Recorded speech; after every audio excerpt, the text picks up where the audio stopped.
TMI.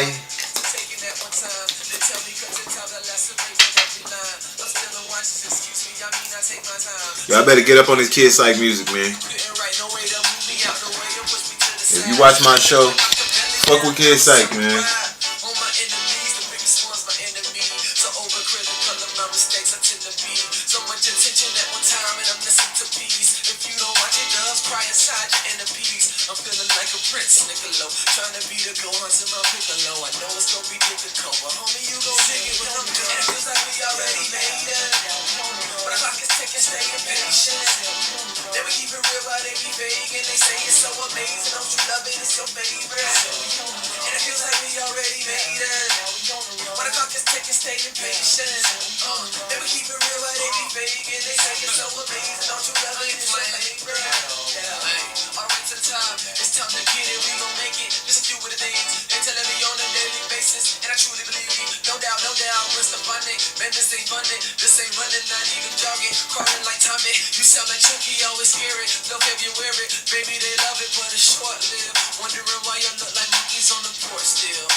Scott Storch? Wait, why does Scott Storch work with me? The producer? Like Lil Wayne producer?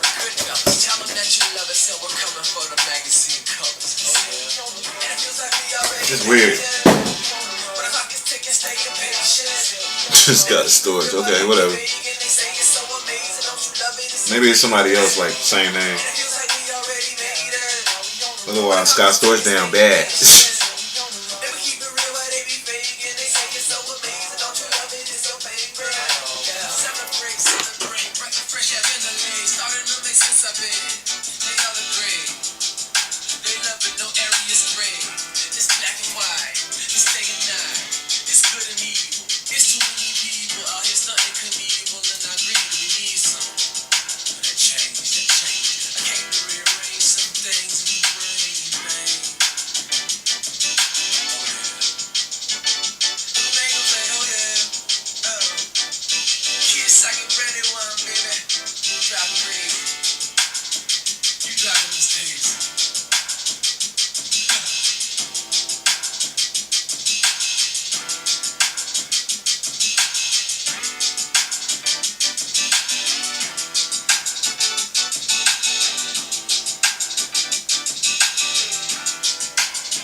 But I ain't gonna say, oh yeah.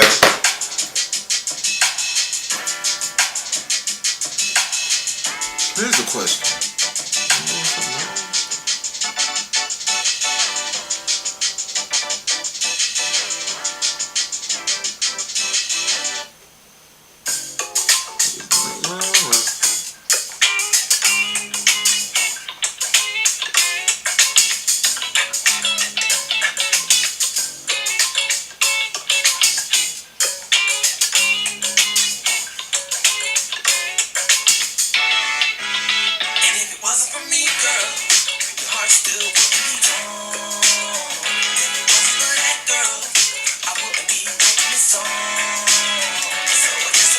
Recording in progress.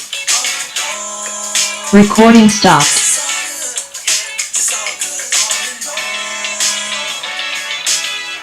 Remember that September when we first met?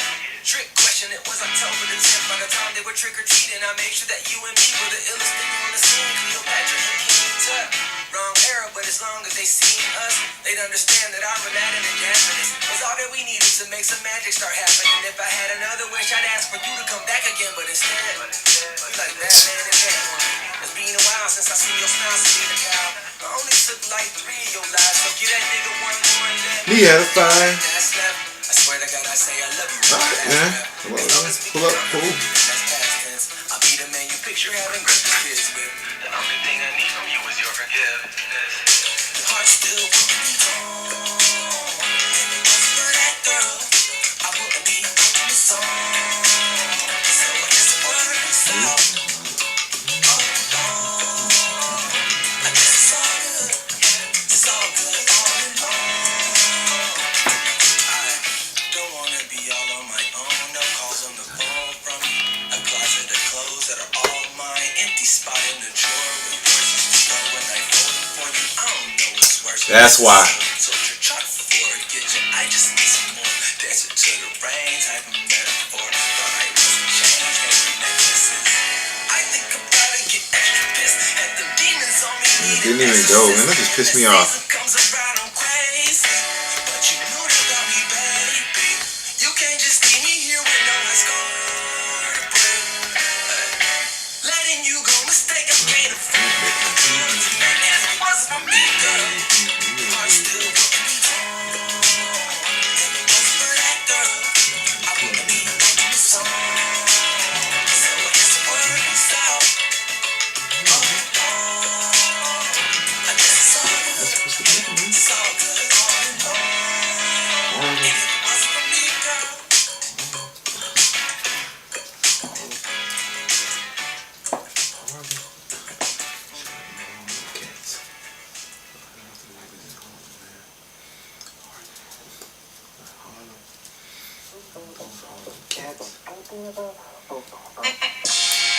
Indiana Jones with his drum roll. Indiana Jones with his drum roll. Indiana Jones with his drum roll. Till I Put it down, traded for some guns. Indiana Jones with his drum roll. Indiana Jones with his drum roll.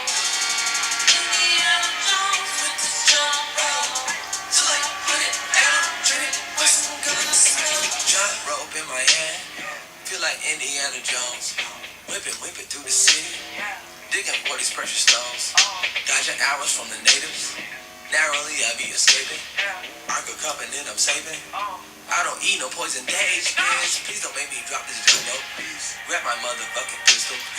You don't wanna see the gun smoke. Accurate, I ain't gon' miss it. I snatch your heart out in the temple. Hat swag so official. Han Solo on the mission. Raw movie, what you get? Indiana Jones with his drum roll. Indiana Jones with his drum roll. Indiana Jones with his drum roll. Put it down, traded for some guns. Indiana Jones with his drum roll. Indiana Jones with his drum roll. Indiana Jones with his drum roll. Till I put it down.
you gon' know that I'm doper than 90% of that shit that you listen to is more like all of it. I'm being generous, so when you feeling like calling my bluff, won't you dance on your grip like a melanin generous? Playing no games, who the hell is you kidding? Kid is not playing, that's a 90s stripper. Apply myself and got higher, yes, it's Gemini, and I'm getting beside myself. I never lose or win, I just tie myself. I'm a master and a slave by myself. I'm a dragon slayer with some fire breath. I'm the silence right before that cry for help. And when the help arises, not the type of help you need. It's just my other twin, and he's the one that's evil.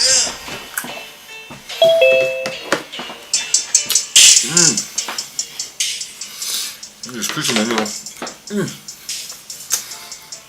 This is fire.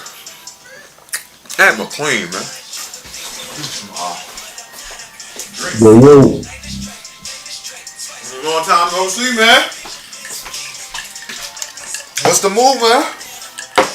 Man, my ass been falling asleep extra early. I went to bed at like 8 o'clock last night. Man, I ain't even. Yeah, this the first few episodes we done did back in a while, but I've been on the same time, man. I've been exhausted, bro. Must you start a new job or something? Nah, same job. I just been going to bed earlier. Oh yeah. I usually start between like 4 and 5, but some mornings they had me like all last week. I went to work at like 3:30 and shit. Damn, man. Even when you get up early, 3:30 still sound early. And then let me ask you something. How long you been doing the job?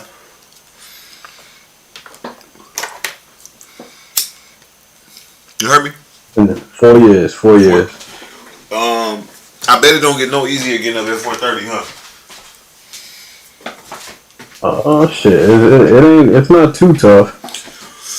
It's weird for me to say that because I get up early like that, but like I'm addicted to working out, so I can make myself get up like that to work out. But I just can't, I can get up. Let me know that I say the word can't. Like I'm black. Like I do anything. You know what I'm saying? I can make it happen. I gotta eat. You know what I'm saying? But if I got any control in it, man, I be trying and I have something that had me really working before 8, 9. But sometimes you gotta say F it. No, you know what it is? The key is to being up at least an hour and a half before you gotta You right? do whatever it is you gotta do, whether go to work or exercise or whatever the hell your morning routine is. 100%. Being up ahead of time, because my job ain't too far from the crib, so a lot of times I would be getting up probably about a half hour before I had to be at work. Yep. I'm already showered the night before and shit, so I just throw my shit on. Yeah. I remember them days, yep. Boy, and then I'd be tired as hell when I get to work. But now, I've been making it a point to be up at least an hour before I gotta be at work. Mm-hmm. Giving myself like a half an hour just to warm up and shit. Nah, you know what? I'm on the same time, and I work from home. Keep in mind, but I'm on the same time, like you said, whether I'm working out or like I'm working. Like if I gotta be up, the same shit. Whether you get in the car to go to work or like if you let's say I gotta be online working from home at 9. Like you said, man, I first started working from home. Shit, you home? Like I might sleep till 8:45. You feel me? Get up long in 8:55, and it's like 9. I'm still tired of shit. But even if you're doing that, it's better to like get up like you said an hour before. Fucking have Martin on something in the background. You know what I'm saying? Just get your head right. You're gonna be rushing. You know what I'm saying through your day. And then it's like, all right, you get time to wrap your mind around the fact that you're about to be working all day, you know. But if you just get out of bed, you done. You don't be done all day long. So, I can relate, man. We didn't do a show last week. 2 weeks ago, we had a show. It was pretty damn live, man. There was a lot of motherfuckers up in here. I think that was my kickoff for season 2. So I don't know. We'll see if anybody else. I was trying to get up in here the time before last. I was like clicking on the link and everything. Like bro, my ass gave the wrong. Listen, I had the old link in there. Some kind of way, a whole bunch of niggas still found the right shit, but it was on me though. I had put the wrong link in there. I was like, man. I guess these dudes ain't known. I just took my ass to bed. I don't even blame you, man. What the fuck is this on my wrist? Oh, okay. This dude's ankle looks so nasty. I looked at this shit yesterday on damn Instagram. I see somebody posted on Boston. What's that? Told me he had to get his goddamn shoe cut off because he dislocated his ankle. What? He had a pair of Jordan 10s on. I ain't see that. He was hooping in a pair of Jordan 10s and dislocated his ankle. Let me see. I'm not good with the Jordan names. I was hooping in some Jordans today. And my Jordans are really for like hooping, not for looking good. You know, they old and beat up. But let me see. Oh, I'm Jordan 10. I see. Let me ask you this: in the video, are they clean, or did he look like he was really like hooping them? Was he styling? Them bitches clean, but he's probably hooping the indoors though. Oh yeah. Okay. Probably on the hardwood floor. Damn, I ain't see that video. That sounds tragic, bro. Yeah, they had to cut his shoe off. You have to cut your foot off, man. We'll post the link in here so you can see it. That's hilarious, bro. I gotta see it. I know that shit hurt. Yeah, that's a bitch. That motherfucker foot is sideways. Oh, like no. yeah, your foot, your shit ain't supposed to be like that. Nah.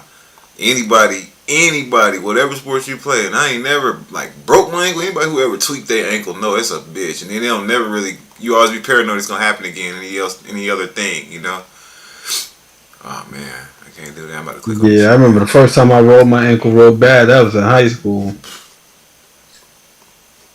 Yeah, first time I rolled my ankle real bad. It wasn't even that long ago. I had went through my whole life, never got injured. I was running with my dog, trying to we'd be juking each other out and shit. Let me see. You need the jaws of life on your shoe. Oh yeah, that nigga foot all the way fucked up. Bro, let me tell you something, man. You know what? I ain't gonna say he ain't a hooper. Who can judge from this video? But he was definitely styling. These ain't his hooping shoes. And as a nigga who hoop every day, it ain't because they clean because he's indoors. I don't see enough dents. I just see one crease in the shoe. But that's nigga that got a little bit of money though. That Stilo Brim dude. Oh, that's Stilo Brim? Yeah, that's him that it happened to? Yeah, he got some papers, so. Nah, still. Let me tell you, bro. I'm some fresh kicks. Nah, I'm with it, but I feel like a hooper though, when you box, right? Man. Or you in the boxing. You in that boxing, I'm in the house with my damn cats and my kids. I just feel like, man, niggas who, it's like you a boxer, everybody know boxers like to go to the ring looking a certain way, for a fight, but when you sparring, I bet a boxer has his shoes. He got his certain gloves that's you know what I'm saying? These is my, I'm about to go get it in shoes. I'm about to go get it in with these. I don't know, man. When I see niggas he rolled that bitch, though. He did. Yeah, he was hooping. He was doing something. Man, I ain't rolling mine that bad. And I'm surprised, because now I think about it when I reflect on it, because when that shit happened to me, yeah, I had a pair of damn Chuck Taylors on, bro. I had some fucking All-Stars on. Nothing there. No kind of support. Yeah, I was out there thinking I was motherfucking Bill Russell, Bob Cooley, them old school niggas back in the day. I had the damn Chuck Taylors on. Man. I went up for a rebound. I came down. I thought it was a rap, nigga. I thought I tore my ACL or some shit. Yeah. I was being hella dramatic too. I was rolling on the floor and shit. That's what hurt though. But my ankle was swollen for it felt like the swelling was never gonna go down. Yeah. That's my shit. Man, I remember when it was right after Kobe died. I have 3 pairs of Kobe's, the real Kobe's, the rare ones. You know what I'm saying? Everybody be trying to now charge $800 for ridiculous shit online. Not the Adidas. No, not the Adidas. The Mambas. Let me go grab a pair real quick. Let me let this dude in. I'm gonna show you the pair I know everybody's selling for $800. Johnny Cage, what it do, bro? I thought you was out here hooping with the damn moon boots on. My bad, and I thought I was on camera all this time too. I'm about to go grab this shoe. I'm gonna show you real quick. Hey, what's good, my nigga? Chilling, man. Sipping some lemon water. Real light skin shit. I feel you. What them Giants finna do, nigga? Man, they looking injured as hell. Yeah, it's rough. That preseason game the other day. They already on their 7th center. Yeah. Wait, what happened? What happened? On the 7th. I'm like, how the hell y'all run through 6 centers already? Who, Falcons? The Giants? Oh, I'm about to say, gotta be one of them inept franchises. Giants, they got a lot of championships, but they still low-key like an inept franchise. I don't know how you can be that, but they are. I thought that nigga Kayvon was finna catch a next one, but it's not that bad. I'm like, man, you know what I'm saying? This Eagles game, I ain't trying to see that nigga Thibodeau go out like that. You feel me? This one right here. I don't know if you remember these. These the Kobe's that everybody, you see the NBA players still wearing, none of us can get. Kobe! This is one of the rarest ones. I wanted them lime green ones. But I'm not showing this off to say whatever. It's a Kobe point is when he first died, of course, everybody brought all the old Kobe shit out, right? Yeah. You look at the bottom of these, I don't know if y'all know about when you hooping old sneakers. So I thought I was fly. I was like, man, I'm gonna go put my No Kobe's traction. on. No, nigga, I almost killed myself on the indoor court, bro. I was like, yo, these Kobe's. Somebody was like, You might be able to get away with playing on the blacktop with those. and then you don't want to do that with some rare shoes like that because they'll deteriorate. So you know what I'm Indoor saying? though, if they don't take care of the floor in that bitch dusty, you be slipping, sliding. Right. I about killed myself with Word Kobe. Gotta be Trick that. brand new to play on the indoor court. If they Hell don't yeah. get that bitch right. Tell. So wish somebody would have told my stupid ass trying to pay homage to Kobe and shit. I almost was up right there with his ass, nigga. The slippery ass shoes, man. That Achilles is almost gone. Boy. But yeah, you Speaking of Achilles shit, our dude Colin Johnson, one of the receivers, this nigga just tore his shit today in practice. I was like, oh my god, what is On going what team? for the Giants? Oh, that's Is crazy. he a rookie? That's No, he's crazy. not a rookie, a young dude. He's like 25, something like that. So Uh, 25, 26. Something just He ain't happened to the #1 overall pick in basketball too. Chet Holmgren, he had an ACL thing today too. In the NBA. Yeah. He looked like a twig. He looked like Yeah, he I do, could he call do. that injury, man. He'll be alright though. He'll be alright though. long run, but he looked Yeah. like KD. You know, I was just talking to one of the homies yesterday. I was saying injuries that used to end niggas' career. Like Penny was never the same. Gray Hill never the same. Now a nigga tears ACL, MCL, nigga be back at like 8 months. Like nothing Yeah. happened. Cooking. and I Nah, know- you're right. You're right. Even Klay Thompson, like he missed 2 seasons with 2 injuries that if you Back would got to one back. of them back in the days, you was done. You know what I'm saying? He got them back to back and came back and still got a championship. Like most niggas be like, oh, Kevin Achilles. Durant ruptured his Yeah. whole shit. You seen the tendon roll up in his leg. Yeah. Yeah. Yeah. Hey, yo. Like, My cousin over here, I'm gonna holler at her real quick, but I'm gonna come back in and tell me. I just wanted to tap her real up? quick, but I'm coming back though. You know what you said, Ann, about the injuries niggas used to get and like not even bounce back from. Like I saw an interview with, I want to say it wasn't Walter Payton, rest in peace. It was Gale Sayers for sure because he's still alive.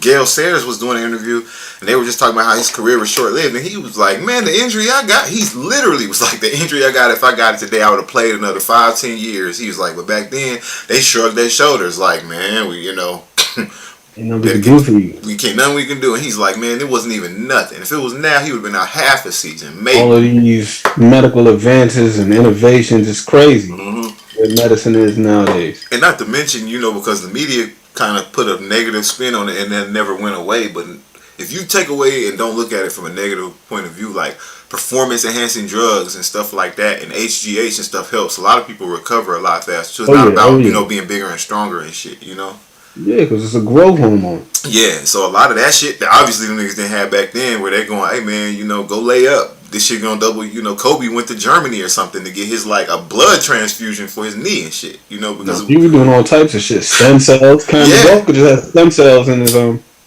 replace something in his knee. and why wouldn't you? I mean, if it's a chance, if I got the money, you know what I'm saying? It's no different. Cryogenic chambers, all types of things. Damn right.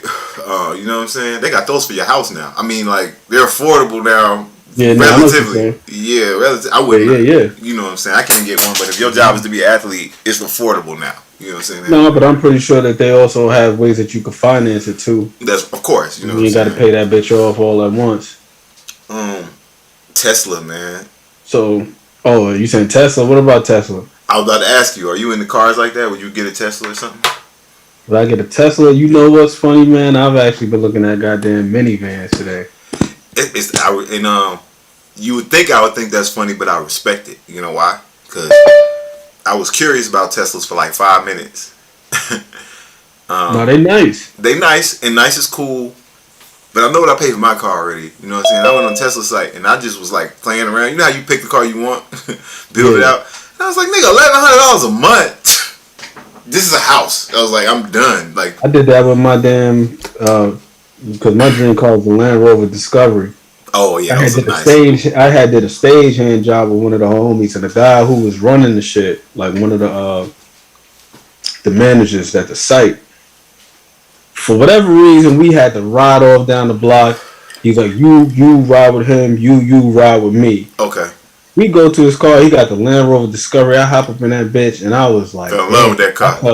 I felt like I was like in JetBlue. There's just so much space in there. The cabin is real nice in there. It feel like you flying a plane for real. The cockpit, like for real. Yeah. You know what I'm saying? You ain't capping, I was right? looking at the damn. The panoramic moon roof and shit. Yep. I was like, damn, the whole Shout out to Light and city Blaze who fucking glass? just pulled up as well to the homie out in Miami, boy. What's good, man? You on mute, but yeah, you know, you ain't wrong. That's how I felt about the Tesla. It was an Uber when the first time I got. I seen them on the road and all that. I know they're electric and all that. I know the self-driving, but the first time I got in one Uber and it's the same thing. It was like, wow, the roof, you know, it's like, nigga, this shit is actually low-key luxurious. And then I went on the website and I was like, no, it's not low-key luxurious, nigga. You paying out the ass.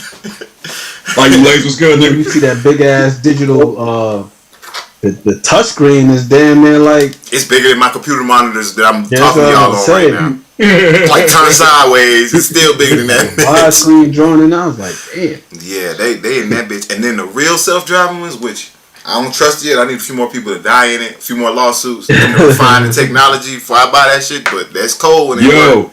Hey, now it's funny you say that right about them Teslas, whatever, because like one it crashed out here, like right outside of Houston, like maybe like a year ago, but the engine caught fire, whatever like the little electronics is caught fire, and it was just burning for hours, and then like the fire department out here called Tesla, like, yo, like how do we put this shit out? Like, you know what I'm saying? It's still burning. It's too hot. That's what the fuck crazy. do we do? Yeah, Like, that's crazy. You think I'm joking, but I said that to some girl like a couple years back. She's like, what do you think about the self-driving? And I was like, well, they need a few people to die. Because they need lawsuits to happen for that shit to be refined the right way. I don't trust them just saying it works. They need people to die. And I need some people to sacrifice themselves for me to be able to self-drive. So I'm not about to be one of them niggas, man. You Nah, about I to ain't find the out somebody sacrifice. else. And like Ann said, and we started off because y'all just popped in. I just asked him casually, like, yo, you think about a Tesla? He's like, man, low key, I've been looking at minivans. And I was like, shit, I ain't even laughing at you, nigga. The used car market is crazy right now. It's like, if you got some shit that work, hold on to that. I was looking at the damn what is it? The Chrysler Pacifica. Oh man, that's not bad though. Is that the one with the table that go on the floor? I don't know if it got a table, but the limited one I was looking at, that shit is so damn clean on the inside. I was surprised. Can you tell me somebody? It's actually been voted the best family vehicle like 3 years consecutive. So peep game for a nigga who don't have kids, right? Who not really gonna get a minivan. Outside of now, we know why it's practical, but I'm saying, is anything that you could say that stood out to you? You know, when you just said like, man, that shit's clean inside. What kind of made you say that? I'm curious. For You just gotta just see the inside of this bitch. Like, is it just futuristic or is it just like? Yeah, it's just like it's just not the minivans we grew up with. Cause I've never in my life ever thought I would have had. Cause like even when having my kids, I done had a damn a Jeep Grand Cherokee. Yeah. I done had a Chevy Cobalt. We had a Hyundai Tucson. You know what I'm saying? So. Well, here's the thing. For me, it's flying in the MPV back in the day. You said what? I said it's flying in the MPV back in the day.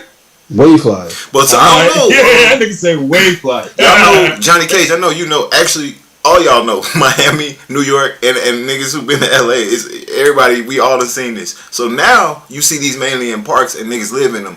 But you remember in the '90s, them old vans that had The Mark III. The Mark III van. them. Now my aunt had one of them when in the '90s. They was rich when I was a kid. We would go down to South Georgia, and I loved getting in that bitch. They had the TV back then, like '91. Yeah. Nigga, the TV, VHS. It was like we talking about, and it was never like niggas be up in there watching football. I loved getting in the van. The curtains. It was like the tour bus. No, you know? they had a big ass. Yeah, and so now when you see him, you know somebody living in it, and I ain't even judging. You know what I'm saying? I've been through shit in life too. But now when I see that You van, can't judge. huh? I said, no, I feel you can't judge. Can't judge, man, but sometimes you can, but not playing. But now when I see that van, I know like that man living in that car, you know what I'm saying, or he in a situation right now, you know what I'm saying. Or sometimes it's a choice too. You know how them hippie dudes get, you know, they be like fuck my Yeah, job, you do have man. people like that. Fuck my Especially in bills. California. Yeah, especially in Cali. Especially in Cali. I had to sleep in my car in My Cali. I guy Frank definitely did Zappa had a that. song about that. Hmm? So my guy Frank Zappa, Mothers of Invention, he had a song about that. Motherfuckers are choosing to live that hippie lifestyle. What song? They got to San Francisco, they catch crabs and shit. They living in the house with motherfuckers.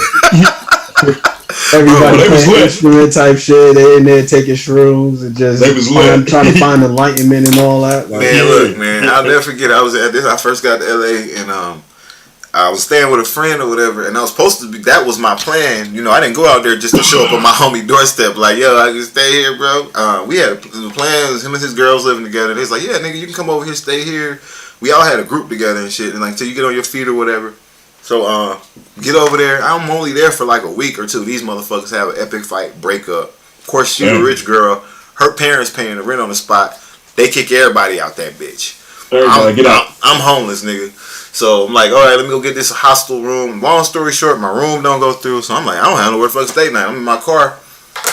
Pull up at I'm in, I want to say, I don't even remember where I was at. I want to say in Santa Monica. So I pull up at a motherfucking 24-hour fitness. I'm like, all right, man, I'm just going to pull up to like a gym parking lot that I know is open. Somewhere where my car won't stand out. I can just, I'll crash it in my car tonight and figure it out tomorrow. Nigga, I pulled up in that gym parking lot at like 2 a.m., lay my head down. And when I woke up in the morning, and it was like 6 a.m., if you ever slept in your car, you know you ain't finna sleep soundly. When I woke up maybe like 5:30 a.m., like 3 hours later, I look around and I'm like, this whole parking lot is motherfuckers sleeping in their goddamn cars, bro. Like that shit is that's a like, condominium complex. Hell yeah, it was. I was in the.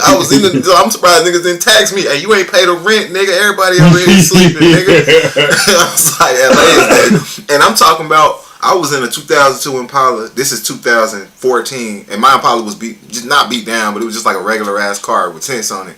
But around me, the niggas sleeping in their cars was in BMWs, Mercedes. It was nice ass cars out there. That's niggas flexing front. Yeah.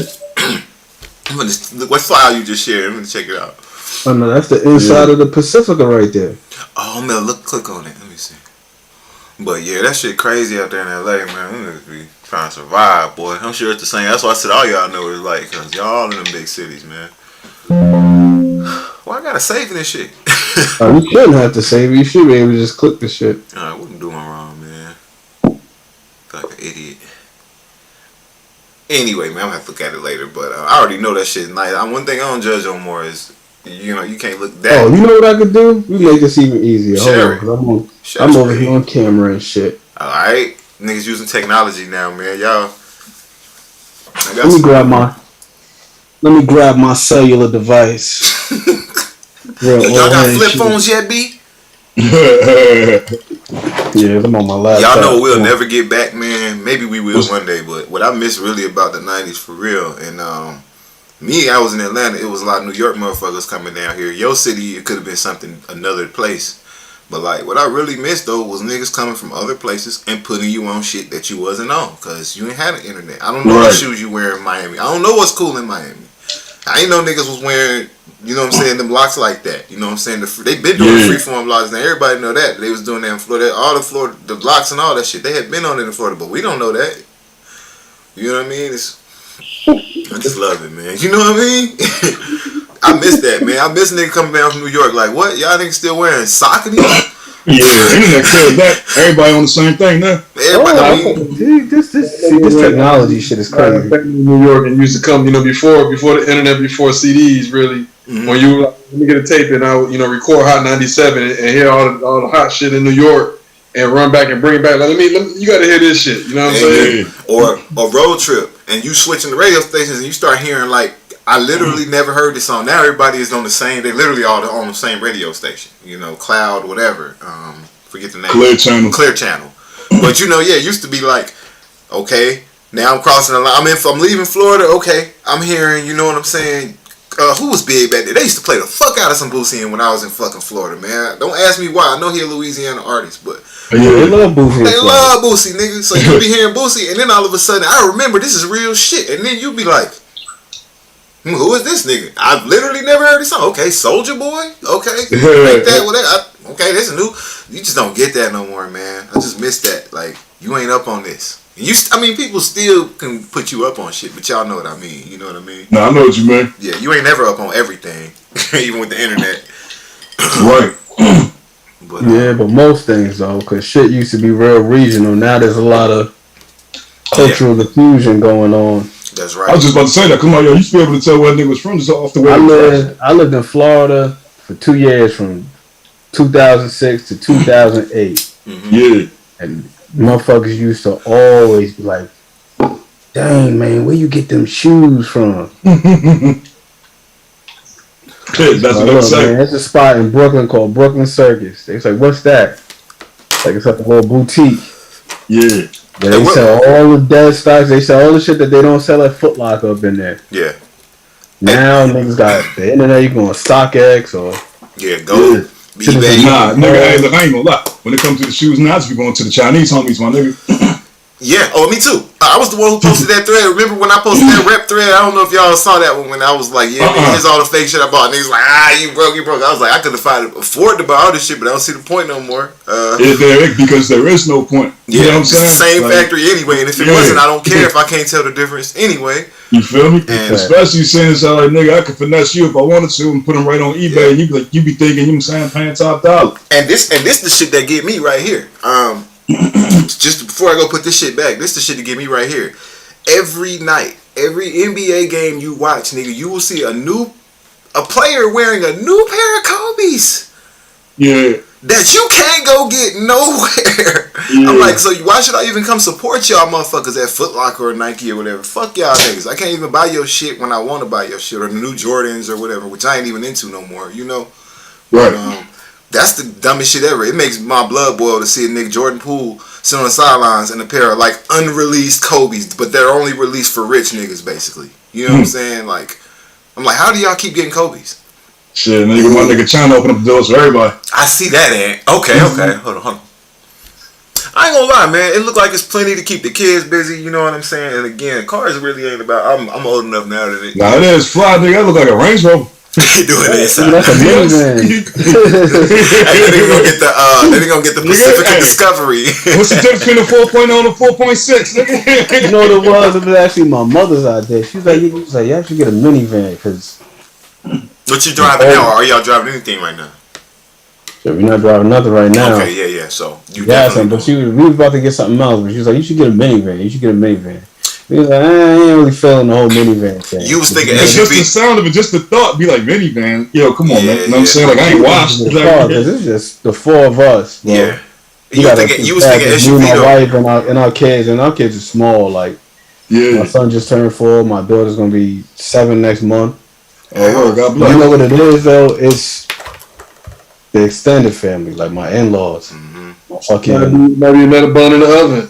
You said the Yeah. Hispanic family? That's what Look it at Ant face. Like, kill the extra bun shit. If you would have called me maybe 4 or 5 years ago, you could have called me Sean Poe because I was shooting the club up. But now, Let me just hella strong, nigga. Sean Poe. Sean Poe, I'm shooting the club Tell me who up. wanna fuck with us. Now, I'm retired off that shit. You Chris rocking that shit now, man. Turn the other I ain't cheek. shoot the club up since 2018, nigga. Hold on, let me ask you something. The alternative you was considering, if I'm right, was an SUV, correct? Either SUV or regular sedan. Okay, this all I'm gonna say, man. It's gonna throw my 2 cents out there. First of all, I don't give a fuck. If I don't got no kids. If I need to get a minivan, then fuck anybody who got some shit to say about me. You know what I'm saying? So that's out there. Like, whatever. It ain't cool. You know that. It ain't about that when you get one. But I'm gonna say this. My car got 2 doors on it. And I thought about it when I was buying my car. Like, man, if I get a car 2 doors, I know it's gonna be a night where I'm gonna go out, you know, with the homies and shit. And you know what I mean? Like, you might want a 4 door. Don't buy your car for other people. That's all I'm gonna say. Buy your car for how you go, you know, for how you use it. For y'all. Yeah, nigga. I need 4 seats in my bitch, nigga. Gas, man. It's 4 y'all. I need 5 seats in case, like he said, it's another bun in the oven or something. That's it, man. Other than that, Right. that's my priority. Ain't saying y'all don't matter or I don't care, but I can't buy my car for my friends. Be like, all right, I need a 3rd door. Not at all. No. Not for Them niggas ain't got friends, snaps but on the petrol. But for the other kids, because Y'all family, y'all got a big family with a lot of kids that play together. You sound like you saying and stuff. Like the extended family, they got kids that all kind of like.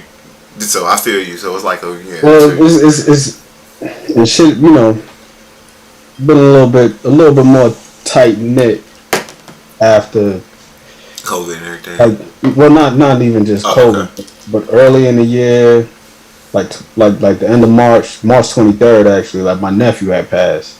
Rest in peace, man. Sorry to hear that, bro. Only 10 years old. Rest in peace, yeah. Damn. So after that, it's like the rest of the kids, they was at the house. They was over here with us for a little while. Yeah. Because, you know, It was my wife's sister's son. So she trying to get her shit together, and it's like hard being in that space, and then you got all the kids, so they was with us a lot. Yeah. So I was That's banging rough. like Uncle Bernie and shit, like like Bernie Mac.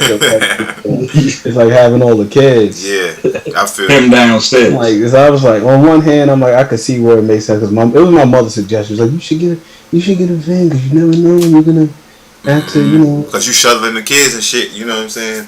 Yeah, but then on the other hand, I'm like, I'm with you. I'm like, I ain't really feeling the minivan thing. My wife wasn't feeling it neither. She was like, I don't want no fucking minivan. She's like, I'm trying to get this Infinity. That's what she was. Hey, man, I will throw this out there too. And right now, I ain't gonna count your pockets, bro. I'm gonna say this right now: buying a car cash, like, depending on how new the car you trying to get is kind of like impossible. I mean, unless you just, you know what I'm saying. But I used to be a Craigslist car buyer, like the Impala I had when I was in LA about 2000. I'm gonna say this: I'll buy some shit I don't like if it's a cash car and I can just be paid for it and be done. But what I can't do is like, I can't have a payment and like have to walk outside and see some shit I don't like. I really hate and be like, Fuck was that? I'm going to No, work I'm in to the pay for same this boat. shit. I mean, the shit we about to do though, we about to put a couple thousand down. We ain't about to buy nothing like no fucking 20,000. Just tricked out. Yeah, the whole deal. Not right now. Yeah, but This that's shit the is only just thing. for the, Man. this shit right here is just for the moment, for the next year or two maybe. And then after that, then we're going to level up and get the shit that we really want. But right now, it's just about just having something that's more convenient because the kids about to go back to school. Yeah, it's that time. You know, up here in New York, the bus come every 15 minutes, but like that shit is a hassle. Yeah. Don't nobody want to be on the bus nowhere, man. I'm pretty Nah, sure. hell no. I Our don't kids give a go damn to what two you say. different schools. Our kids go to two different schools at that. Yeah. So I gotta hop off the bus, drop your ass off. Then we gotta wait for the bus again, get back on, drop your ass Hey, off. man. Like, Then you got to deal with people who own the bus. that too. Bus ass people. Fuck Man, yeah. I got on the bus one day last week because I had to get a COVID test for my job because I didn't get the damn vaccine. So they Fuck granted that vaccine. a religious exemption. Nigga, I was in there quoting Corinthians 3:19 and shit, like my body is the temple and all that. I was like, nigga, I try to go back to work. Please let me I never read Corinthians 3:16 in my life, nigga, but I was in there. No foreign object shall enter my body but the way that God has made it. And then I go back to work. Every time a As a nigga. condition, I gotta get a PCR every week. That's all right. That's better than me. Yeah, exactly. Look, man. Every time I gotta gotta get that test, and I had some random ass lady like trying to talk to me, like. Of course. Some random lady in the back arguing with her nigga on the phone. Huh? Of course. All right. Look, it's always, that's mandatory. What? She be like, what? Who does? So no, that's always going on. But this is my thing, man. Every time I have to ride the bus or the train, like my car in the shop or whatever it is, I almost be wanting to have a big sign like, man, I'm just on here today. I'm just on here this one time. I don't do this, man. I just be wanting to sound like I'm different. You see, it's stressful, man, especially up here. Like, I see some shit on the news. This nigga took a bag of doodle and mushed it on this lady face. Like, That's crazy. That's crazy. it's a bag of shit. Just mushed it on this lady face. Man, it's crazy how many times when I'm riding around with my Glock by me, sitting right there in between, in that same area that you drop the change into every time you get in the fucking car, that's when my Glock is tucked when I'm sitting there. And I just be sitting at intersections, at busy intersections in Atlanta, and watching how comfortable motherfuckers be walking up to niggas' cars and shit, and walking in between cars, whether they begging or whatever. And I'm like, y'all be way too comfortable invading people's space. I wouldn't even feel comfortable out here without no weapon, like the way, and it ain't like they all robbing, you know what I'm saying? But I just be like, I don't like it, you know what I'm saying? I don't like it at all, how comfortable Well, I it's like thought you that was on the about to bus. say you got that Glock and tuck just in case a nigga got a bag of shit on him. You gonna shoot him? I ain't getting shit back. Let me tell you that. That nigga, I will go to jail for life for that shit. You ain't out shit bagging me, nigga. But nah. And I Car don't bumping some new shit. But The window rolls down, nigga just rub some doodle on you. yeah, that's a I wouldn't shoot you for that. That's definitely a pull over and get out and whoop your ass moment, nigga. That's not a let it slide at all. That's immediate too. That ain't no down the street. That's like, hold on, everybody in traffic mad at you because that's a stop in the road moment. Hold the fuck on, nigga. Out the car. What's been going on since COVID, but it's been like next level, just craziness. Motherfuckers is just losing their minds. You ain't wrong. You ain't wrong. Shit. Let me ask y'all this, because this some New York shit. I think. I don't know if any of y'all on there. I just saw it on the site today. The Benny Butcher thing. Is that y'all up on that? That's some It's a corny ass beef. Are they old as hell to be like snatching chains and stuff like that, man? Yeah. Yeah. Freddie Gibbs and Benny the Butcher. You heard about this, Ant? Yeah, I was actually in that thread a little while ago. So yeah, I hadn't seen anything on thread. I just figured it was a good thread to put the you know what I'm saying, the links and stuff in or whatever. I figured a lot of people. You know that shit is the hella pages deep. Where we at with it right now? Like 12. What's the deal? It's over money. It's over a girl. At least tell me that. Like What? Freddie and Benny? Yeah. But I'm about to leave you. Nah, here, come hold on. You about to get left on me. Nah, it's my cousin yapping. I'll be back. Alright, bro. I can't even tell you what the beef is about. Huh? I said, I can't even tell you. So, I don't even know. You know, Light Blaze, you know? You mean what the beef is about? Yeah. It was something, if I'm not mistaken, it was something I think Freddie Gibbs said first. You know, kind of like a little sub diss about, you know, being a butcher. And then that's where it kind of popped off out there, if I'm not mistaken. But like you said, they both, you know, they both too old to be doing that, especially Benny, who just got, you know, shot up in Houston. And he got one eye already, right? Is he the one with one eye? Or am I making a mistake? Benny the Butcher, or is it the other guy you rap with? Conway the Machine. Conway got two eyes. He just got a like paralyzed, having his face paralyzed. That's right. It's not him. Maybe I'm tripping. It's not either one of them. But my bad. Eddie Rock got one eye. Nah, I ain't thinking about his one. His one ass. That nigga got left in 2019 or whatever, 2017, some shit. Hated his voice, by the way. I wasn't the biggest. I didn't fan. like that Fetty Wap song. That voice that he had. Yeah, I was like, stop. Just go ahead and stop, man. I'm gonna get your money, homie, but I wasn't. No hatred at all, but I'm not bumping you. You're not in my old, and I got everything on my title, old and new. You ain't in there. I got, you know what I'm saying? Nothing. I got Dre Day, I got Lil Durk and everything in between. You ain't in there. Tupac and Boosie Collins. You ain't in there. I respect it though. Respect, man. But back to Benny the Butcher and Freddie Gibbs, I think it's unfortunate because I heard that one song they did together and I thought it was pretty cool. And I've never heard a Benny the Butcher song, full disclosure, but Freddie Gibbs is in my title. I like Freddie Gibbs. He's lyrical as fuck. I feel like he's underrated, and I feel like this type of shit, he's only doing this because I think, and I don't know anything about him. I'm just from the outside looking in. It seemed like he probably feel like he ain't where he should be. I don't think that's the case. I don't think he takes himself as seriously as you don't think that people take him. Yeah. I see on the internet a lot of people take him very seriously, like more so than he does himself. To me, he just seems like somebody who just likes to joke and likes to troll. Okay, I feel you. So you think maybe Benny the Butcher, this could be some shit that he might have took it the wrong way, and then this some shit where niggas pride, you know. I don't know what their whole situation is, but one thing I will say about Freddie Gibbs, I see people clown him and they say he's a professional victim or whatever the hell it is. But in all of these situations that he's had, any type of beef or discrepancy he's had, I have yet to see any of these guys do anything to him. He's always getting jumped by somebody's entourage. Right. Like one guy is just pulling up on this nigga and just beating him the fuck up. He's always getting jumped by somebody. Somebody getting shot. Somebody shooting at him. It's like that could happen to anybody. Yeah, absolutely. I get what you're saying. Oh, you saying when people calling him a professional victim? I get exactly what you're saying, and it's also kind of one of those twofold things where it's like them niggas who came and jumped him. We see it on BX every day. He upped it on their ass and killed one of them, and whether he got life or not or whatever, he's on trial fighting for his life now. You niggas in the comments like, why he even out here? You know what I'm saying? It's like, you shouldn't even be, you should have. It's like, man, you can't win that battle. Like you said, niggas gonna jump you. I'm not gonna win a battle against 5 niggas, bro. No. If you jump me, y'all probably got it, man. I mean, what do you expect me to say? You know what I'm saying? So, but I like Freddie Gibbs, and I didn't even know all that stuff you was talking about. I just know the music. You know what I'm saying? I was looking in the thread. I see what you're saying. I got abreast to it myself, but I saw. Well, one guy he had comment. He said something to me about oh, that's excuses because I just said what I'm saying to you right now about him getting jumped. He's about, oh, well, that's excuses. If you talking about how you riding around with the chopper, I'm like, the nigga got jumped at a fucking barbecue spot. Like, this nigga's eating ribs with his girlfriend. Like, he's not about to have a chopper sitting in the fucking booth.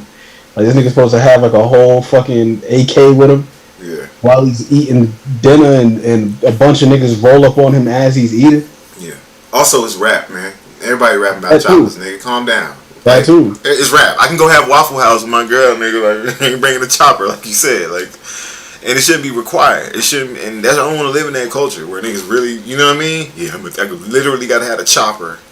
Like, calm down, man. You know, but that I don't know if y'all up on that little TJ shit. Maybe I'm saying his name wrong. Little Tajay or something like that. No, TJ. Little TJ, but he was one of them guys. Again, I've been so busy with work. He been in my music playlist. I bump him all the time. I didn't even know he got shot months ago until today. But he got shot like 7 times. Niggas thought he was dead and everything. It's like the young rap niggas in New York. That's why I don't understand why these old niggas even want beef. Because these young rap niggas, you gonna fuck around and get into with one of them. And they not doing no chain snatching shit no more. You know what I'm saying? It's like, why y'all even want to play this game? They not chain snatching no more. They not arguing on, like, they just really killing. That shit is super unfortunate, man. You know what I'm saying? The little TJ shit kind of, and I don't know anything about him. I know he banging, I listen to the music, but it's like, again, you can't even go sit in a car outside a restaurant in a nice part of town. Like, you don't want this shit. And niggas in their 30s and 40s especially, you should be old enough to want to get money, bro. You should be definitely old enough to settle it a different way, or even squab and be like, you know, squab it out, or be like, bro, we not finna do this whole, this is dead.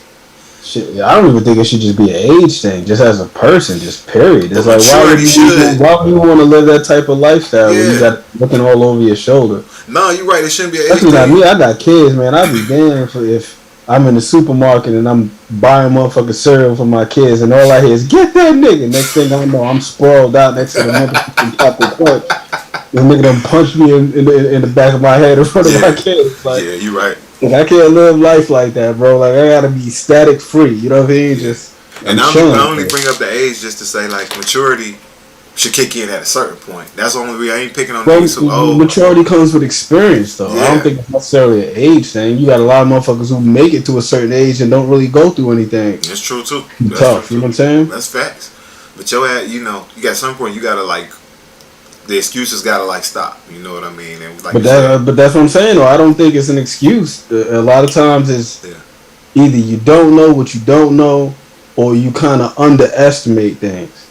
I can see that. I mean, I can see that. I do, man. I'm just. Like, I went through some serious shit like pretty early on in life, so I get what you're saying. So you. I matured pretty quickly because I'm like, yo, this shit really is not a game. Like, you know what I'm saying? Like. I see what you're saying. Yeah, some niggas hit a lot later, man. It hit a lot later for something. Some people it never hit. Your ass be dead. You know what I'm saying? Sitting there, like, damn, you just shot me. Exactly. It could be that. Yeah, like damn, I never got it. Now it's too late. I can't do nothing. So you ain't wrong. I feel what you're saying, man. Because I look at that, when I see old niggas beefing, I ain't picking up one of these niggas. I just be like, bro, we can beef. But we should be old enough now to understand, and even if I really got a problem with you and I'm really going to go here, we should at least be old enough, whatever you want to say, old enough, mature enough, wise enough, some kind of way that you can at least figure a way to monetize it. Like, let's get a music beef going. We don't got to immediately have, you know what I'm saying? Like, let me drop a song. Let it get some traction. Make your diss record back. Nobody did that since Drake and Meek really didn't hold up his end of that. That's sad as fuck. But you know, another part of it is you got to look at how long niggas was living a certain lifestyle prior to their newfound fame and success. Like, that shit just don't change overnight like that. You talking about years and years and years of programming. Niggas been handling themselves like this for how long now? And just because they get a couple of dollars, it's not going to change their mindset overnight. Especially with these young dudes. You look at like Lil TJ and these guys. These motherfuckers is like 21, 22 years old. These niggas been on the bullshit longer than they been any type of successful. Yeah, you ain't wrong, man. This shit's crazy, bro. That shit is sad, man. That shit really makes me sad, man. I be feeling sad. I ain't gonna lie to you. I felt like maybe at this point I should be desensitized because we see this shit happen over and over again. But this shit don't make me any less sad. Especially being a parent now too, because I'd be like, damn, I wonder how this nigga's mom feels. Man, You know I think what I'm about that saying? shit too. I really do, and I thought about it when I listen to. We talk a lot about the Chirac music, and one thing about me is I do listen to the music still, and I've always been proud that like I never chose sides. I'm not trying to gang bang with these niggas, and even when I sing the lyrics, when they get to certain words, Tuka and stuff like that, I don't say it. You know what I'm saying? Like, all right, man, I ain't just I ain't here for all that shit. So. But I felt bad, man, when like Duck died, and then it was like a month or two later when Von died, and I was just like, man, I felt bad, man. Like niggas, like, cause I think about that part of it. I really do, man. I was like, man, that dude has a mom, bro, a girl. You know what I'm saying? Whether it's your wife or whatever, people who you actually go home to when the internet and all that shit ain't there, who really are like, who just want to see you. Motherfuckers who see you as you. Yeah, you're not That SBG Dusty or whatever your name is. Carlton. You know what I'm saying? Carlton. You feel me? That's his name, Carlton Weekly. But you know what I'm saying? You really not a rapper to them. You know what I'm saying? You're really somebody who come home and actually pay bills and hug them, and so I do think about that shit too, man. It's sad, bro. That's why I'm sensitive to all that stuff, man. I don't really just promote the stupid shit. You know what I mean? Or come at it that way with the beef stuff, man. For me, there's that part of it. And then there's also just the understanding of what produces these type of, I'm not even gonna say these type of people, but motherfuckers who engage in that type of behavior. Correct, you know what I mean? the conditions, yeah. I agree. And it's sad. I see it all the time, especially when you see little kids and you hearing them running their mouths and talking crazy and then emulating the adults around them. Who emulated the adults around them. Yeah. And it's just a lot of toxicity. Yeah. Just being trickled down from generation to generation. It's a real cyclical thing. There's a book that's real ill. It's called The Politics of the Family, and they talk about that. Like, if your great granddaddy went to Yale, 9 times out of 10 your great granddaddy went to Yale, and your granddaddy went to Yale, and your daddy went to Yale, and you went to Yale. Correct. You know what I mean? That's right. And it's the same thing when you see motherfuckers who are generations deep into gangbanging, motherfuckers who are generations deep in the projects, people who are generations deep on welfare.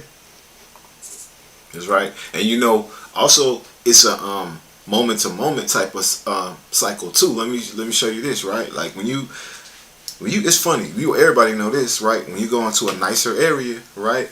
Mm-hmm. AKA white area. Go to a restaurant or any place or even a basic fast food like McDonald's, and chances are you're gonna get better service. You know what I'm saying? The food's gonna be hotter. They're gonna be more attentive, and if there's a mistake, it's probably gonna be a manager there like, I'm sorry about that. Let me get your tea or whatever, something, right? And we know that you go in the hood. Think about this. So you a hood nigga. And you go into your own store in your own neighborhood, and it's your people working in that store. They treat you like shit. You know what I'm saying? And then, or you go, it's the Indian or Asian working there, and they treat you like shit. And then you go in the morning just get a cigar, and they talk to you crazy, and now you walk outside feeling a type of way. And it's like that energy cycles around. You know what I'm saying? It's a whole different thing for motherfucker. I know now because I live on the nice side of town now. I go get my cigars, and they're like, "Hey, you hooping today?" They making they know you. They see you 3 times, they know your whole life out here. You in the hood, they see you every day, act like they can't speak to you. It ain't like that at the bodega, I know, but you know what I'm saying? Like, you in the hood, they see me every day. I used to say that shit in Oakland. I come to this nigga store every day, bro. This nigga act like he don't know me. You know what I'm saying? This nigga gonna let me slide on 5 cents, nigga. I come here every day getting off MacArthur Bar, and you gonna act like you know what I'm saying? Oh, that's nice. You can't let me slide, bro. You don't know me? You know where I stay. You know what I'm saying? That type of shit in the hood. It fuck niggas up and put a certain energy in the air that make it more liable for shit to pop off. Yeah, but that's part of that's part of what you consume. There's that, and then we also gotta just think about it just like on a physiological level, like the shit that we eating on a regular basis. Niggas out here eating fucking noodles and chicken wings and fried rice and all this other shit like every single day. And I heard some shit, they saying like our brains consume like 20% of the carbs that we intake. Mm-hmm. So you got to think about what it is you feed in your brain. You eating bullshit all day. Yeah. I be seeing motherfuckers in the store like buying buying malt liquor at like 8 in the morning. Niggas buying bacon, egg, and cheese and motherfucking Steel Reserve, natural ice and shit. Like, bro, it's early as hell. Niggas already drinking, eating greasy ass bacon, egg, and cheese. You ain't wrong, bro.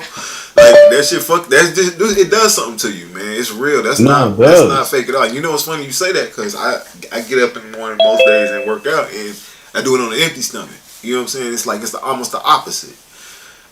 It's like a fast of a sorts, but yeah, niggas got to do better. I'm gonna transition. Out here vibrating at a low frequency, but you know what though? To your point about the nicer neighborhoods, the white neighborhoods, whatever you want to call it. You look at their choices that they had. Correct. Like where I stay at, like I stay in Staten Island, right? Like in New York, I stay in Staten Island. And this shit is like the most segregated. It's probably one of the most segregated boroughs.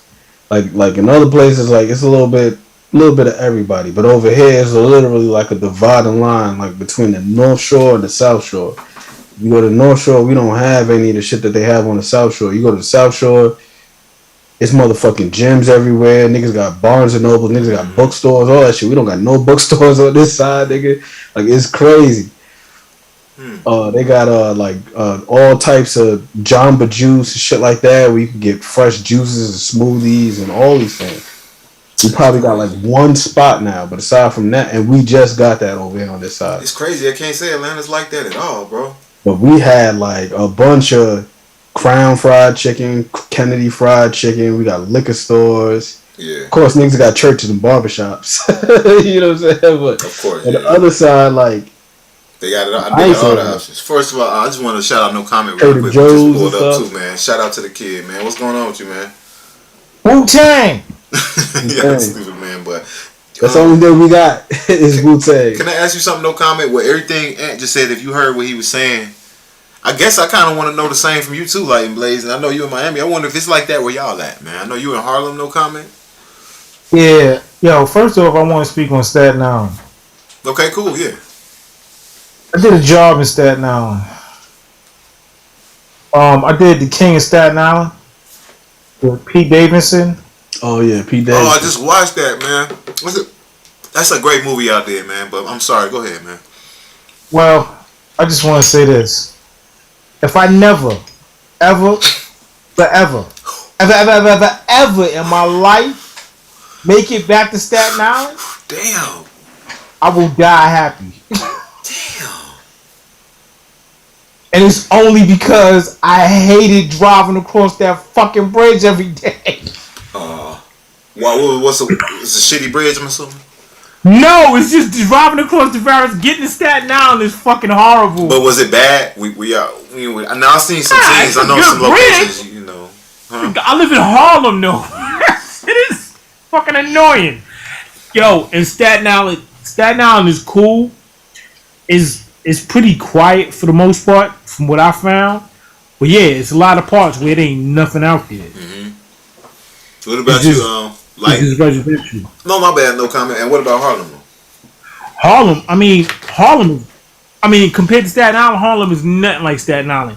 You gotta remember, Harlem is on Manhattan Island. So even the times when it was pretty, you know, even the times when Whole Food wasn't on 125th Street, you could just go downtown and get whatever you want. Okay. You know what I'm saying? It's small. You're saying it's smaller, so it still can't be that. Yeah. Okay. Like, all right, it's no Whole Foods. I didn't hear everything I was talking about, but it seemed like I was talking about like kind of a food desert type shit, or your options and shit as far as food. Like even when, like, you know, like I said, we didn't have a Whole Food on 125th Street. You could still jump on a train and go to Fairway on 72nd Street, and they got everything you want. Okay, I get you. You know what I'm saying? Like Miami, is it like that? Like gentrified? As far as just like where, is it just so segregated like that? Where like you know what I'm saying? You in your area, there's just, if you in the hood, there's like no gyms, there's no bars, or is it just like, you know, got gyms, got bars in the hood? It's just like, you know, it may not be whatever the same, but because that's how I feel Atlanta is. It's not really like if you in the hood, there's nothing, honestly. It just might be, hey, if you're in a nicer area, it's probably nicer. You obviously gonna have more options. You know, that's just regardless. You know what I mean? But like you're saying, if you're in the hood, you got KFC, Long John's. You in a nice area, you got maybe KFC, Long John's, Chipotle, Stony River, whatever. You know what I mean? Yeah, in the same way. And matter of fact, if you know about, and that's how we knew, you know, everybody knows about the Pork and Bean projects. Yeah. That's how we knew, or at least I knew that, you know, they was coming to identify it or, you know, take it over, because you'll see like, okay, first they come with the Dunkin' Donuts, and then they'll come with we have Publix, but it's a pretty nice, you know what I'm saying, grocery store. So you can see stuff like that. You're like, okay, hold on, they don't put that in the hood. Nah. And then it comes and they take it over. Yeah. So, you know, it is segregated, but you mean for the most part, it's getting gentrified. It's becoming, I hate to say it, but like a New York where they want to put up a lot of condos and you know, tall buildings and stuff like that. So, yeah. Yo, we got warned about gentrification. Yeah, all right, so now y'all talking about gentrification straight up. I guess so. Yeah, we on it now, pretty much. Okay. Matter of So, speaking, I'm gonna fill you in real quick. No comment. Where we started was this. We were talking about just like how all of these things contribute to, you know, the behaviors. Like we were initially talking about like the young dudes, how they shooting each other up, they killing each other, just niggas in the hood, just in general, just not knowing how to deal with one another.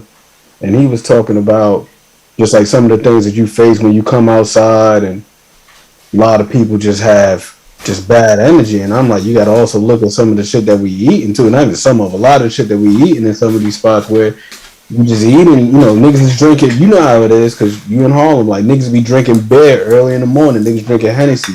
Back in the day, it used to be E&J, niggas used to be drinking E&J early in the morning, eating bacon, egg, and cheese and shit. So, that shit make me laugh, nigga. Say that, bro. That's real shit, though. Real shit, though. But it's facts. That's when we started, though. That's fact. Yeah, like coffee in the morning and some shit. Yeah.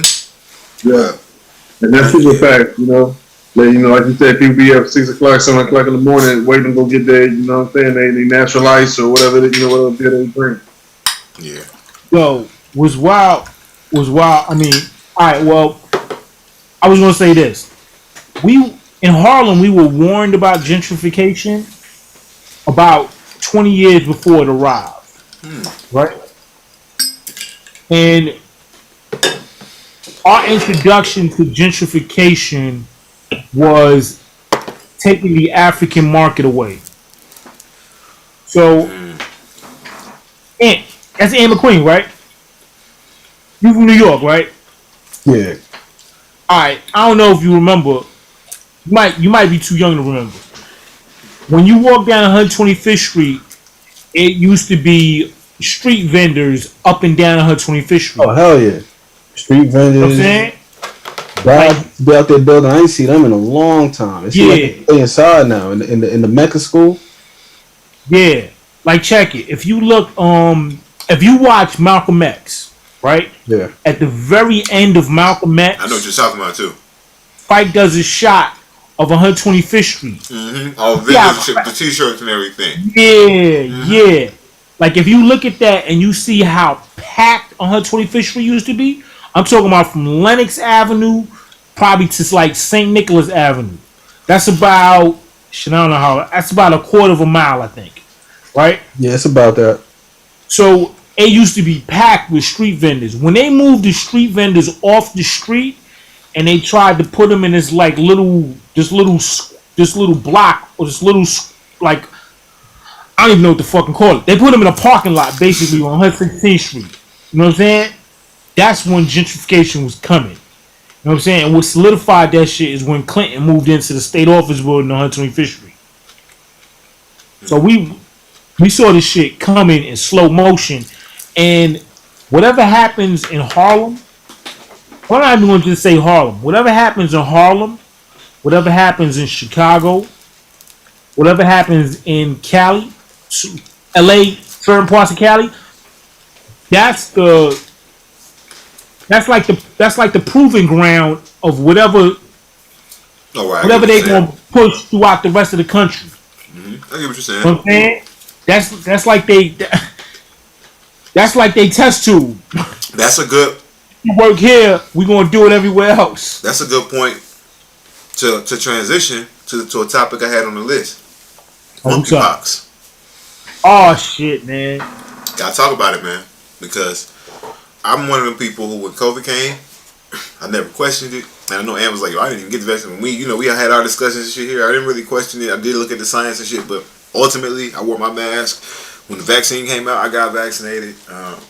I don't think I ever got COVID. I don't know if that's the vaccine. Who cares, man? But the question is, well, monkeypox, this is the one where I'm questioning. Is it real? What do you think? Is it just something? I'm kind of on the fence of the people who are like, this is something to control us. Now, I know that the media and the news is always going to have something real or not to have fear in us, right? But I'm talking about reality. What do y'all think? I just want to know what y'all think, man. Who want to go first? Floor is yours. All right, so I'm not to play devil's advocate or play both sides of the fence, but I think it's both. Yeah, sometimes you got to. I think this shit is real because it's not new. It's an old disease. You know what I'm saying? But at the same time, I see this country falling apart. And I see motherfuckers like grasping for straws at what the fuck can we throw at these motherfuckers to get them in the house. You feel me? And let me put a disclaimer on it. I have absolutely no proof at all. Right. This is purely my opinion. Full disclaimer, we all talking out our asses, but no doubt. We'll see. You know what I'm saying? Until it's proven. Until somebody comes out and say, I got the documents. Right. You know what I'm saying? No, I know, and I'm with you. I know it's real. I'm going to throw that out there. I know I'm throwing a I question out agree there. with you. I mean, a lot of these things have already been around. Like, for instance, like with the whole COVID thing. You look at the Lysol can, coronavirus been on the label on the back. They been there. Remember back however many years ago when they had that whole SARS outbreak out there. Yeah. SARS is the coronavirus. That's right. It just reached over here. And then now it's like, okay, I really think like with the media, they for whatever their agenda is to keep a certain level of fear in people. You gotta use propaganda, not in the sense that, like you're saying, like it's not that it's fake, it's very real, but you got to live life. Things up. Yeah, like I was in the driver's room earlier this morning. They were talking about monkeypox vaccines, talk about polio vaccines. I'm like, polio? Yeah. Like they bringing shit back now. No, and polio. They remixing diseases and shit, nigga. No, but hold up. Like on a real serious note, polio is the shit you really gotta watch out for, right? Yeah, that's the shit to kill FDR, right? Polio, didn't kill him, but I think he had polio when he was younger and it paralyzed him. Crippled him, yeah, that's right. Yeah, crippled him. Now, I have a cousin who had polio. So he had some deformities in his back, and his growth was stunted. Polio is dangerous. Yeah, it is. Polio is some dangerous shit. But we know that. It's just like you saying though. But the point is, why y'all bringing it back right now? Like, no, hold on. Now hold on. That's what I was about to get to. It's not necessarily that anyone is bringing it back. What you got to remember is it's a lot of anti-vaxxers out here now. Mm-hmm. And the internet proliferates that shit. Okay. Where motherfuckers don't want to fuck with vaccines because they believe it causes autism. Okay. Whether that's true or whether that's not true is debatable. I got you. Because I don't know. You know what I'm saying? Right. They could be right. They could be dead right. More people. So you saying that may lead to more of the disease because less people are getting vaccinated? Is that what you're saying? That's what I believe. I believe the more people who are against vaccinations, for not getting their kids vaccinated for shit like measles. So you get measles outbreaks. Like if you don't keep these diseases under control, they will come the fuck back. You know what I'm saying? And like I said, whether these vaccines cause autism or don't cause autism, I don't know. You know what I'm saying? I'm not a virologist, so I have no idea. But I do know I have a nephew who's autistic. You know what I'm saying? I do know that autism has been on the rise over the past few decades, but again, who knows what that comes from? Yeah. Like Ant was saying, shit, it could be the shit that we put in our bodies. Correct. It could be all the plastic that we ingest that we don't know about. That's in everything. And think about this. Not only think about this. The last few decades, cancer and all that shit went up. What else did we have the last few decades that people didn't have before then? Like microwaves. Literally a radioactive microwave device in your home that you put your food in. Yeah. And you see what I'm saying? But not only that, but here's the other part of it too. Whenever something arises, there's a way to monetize it. Like I don't remember ever as a kid seeing so many commercials for cancer. Drug commercials. And yeah, correct. Like, every time you turn around, there's a cancer institute. There's Pearl Mutter. There's fucking Sloan Kettering. There's this one. There's that one. Not wrong. Like, I don't remember seeing this. It wasn't like a business. I mean, it was all. You know what I'm saying? It wasn't like a. Yeah, like Pizza Hut commercials. You know what I'm saying? Just everywhere. Crazy. Come get your cancer medicine here. We got 2 for 1. Even the what's the name? The whole thing with the mesothelioma and all that other stuff is just like. Which is like a form of cancer. Every time something comes up, we got a way to cash out. Yep. Right now. Go ahead, no comment. There's a wild shit though. They don't even have a cure for it. Right. Everything they do is pretty much experimentation. Right. You know what I'm saying? So it's not even like you paying them to cure you. And sometimes they don't do anything at all. That's the even crazier thing. Wow. And here's the thing though, comedians joke about it, but like and don't get me wrong, I've never been in a boardroom where some shit like this was discussed. Because if so, like I hope that my conscience will make me speak up. But I'm saying I've been in these conversations with business conversations in general, right? Not necessarily regarding like drug prices and stuff. But listen to where I'm going with this. Like comedians always joke, like, man, even if they had a cure for AIDS, they wouldn't tell us more money, in the selling you the pills and everything else. So the comeback, but it's that's true. But it's not in the evil way. It's in the business sense that, okay, I'm some company. I'm making hundreds of $millions a year in profit, you know what I'm saying, off HIV medicine. And then, like, now somebody comes with a cure and they walk in my boardroom and they tell me, do you see what I'm saying? What it's going to look, my profits are going to look like? It's not, I'm literally like, damn, we can't afford this. Yeah, but hold up. We can't afford niggas to not have this. I'm already thinking what you thinking, no comment. I'm already thinking. Go ahead. But that's inherently evil. Exactly. That's where I'm going, right? Which is that's my point. That's where I'm going with it. Which is my point is niggas will go conspiracy theory like these niggas don't want us, and I'm going. It's more evil than that because they not even doing it from the point of I'm being me. They're doing the point of nigga. We only care about money. It's more evil than even saying you can save people, but like fuck that. Y'all niggas ain't worth it. I need that bonus. That's the savage in pursuit of happiness. Yeah, cause I mean for real, like, but I'm gonna say this real quick about Trump and Biden. Nah, it ain't what you think, man. I haven't been following any politics. I'm not gonna lie. I haven't followed any politics probably even since the last few months Trump was president. Like I just been working, grinding, living my life. I have not had time to be digging in. I hear some of course there's the war going on, right? Like I hear some of the stuff going on. I know about abortion, but the point is, I feel like randomly I just be hearing motherfuckers and on BX and everywhere just like Biden. They just be bitching all the fucking time. I don't even care who you voted for, and I just feel like now I think I understand what motherfuckers felt like when Trump was president, who voted for Trump, and all they hear, Trump did, Trump burned down the world, Trump is he so racist? And I'm like, man, can y'all motherfuckers shut the fuck up about the fucking presidents?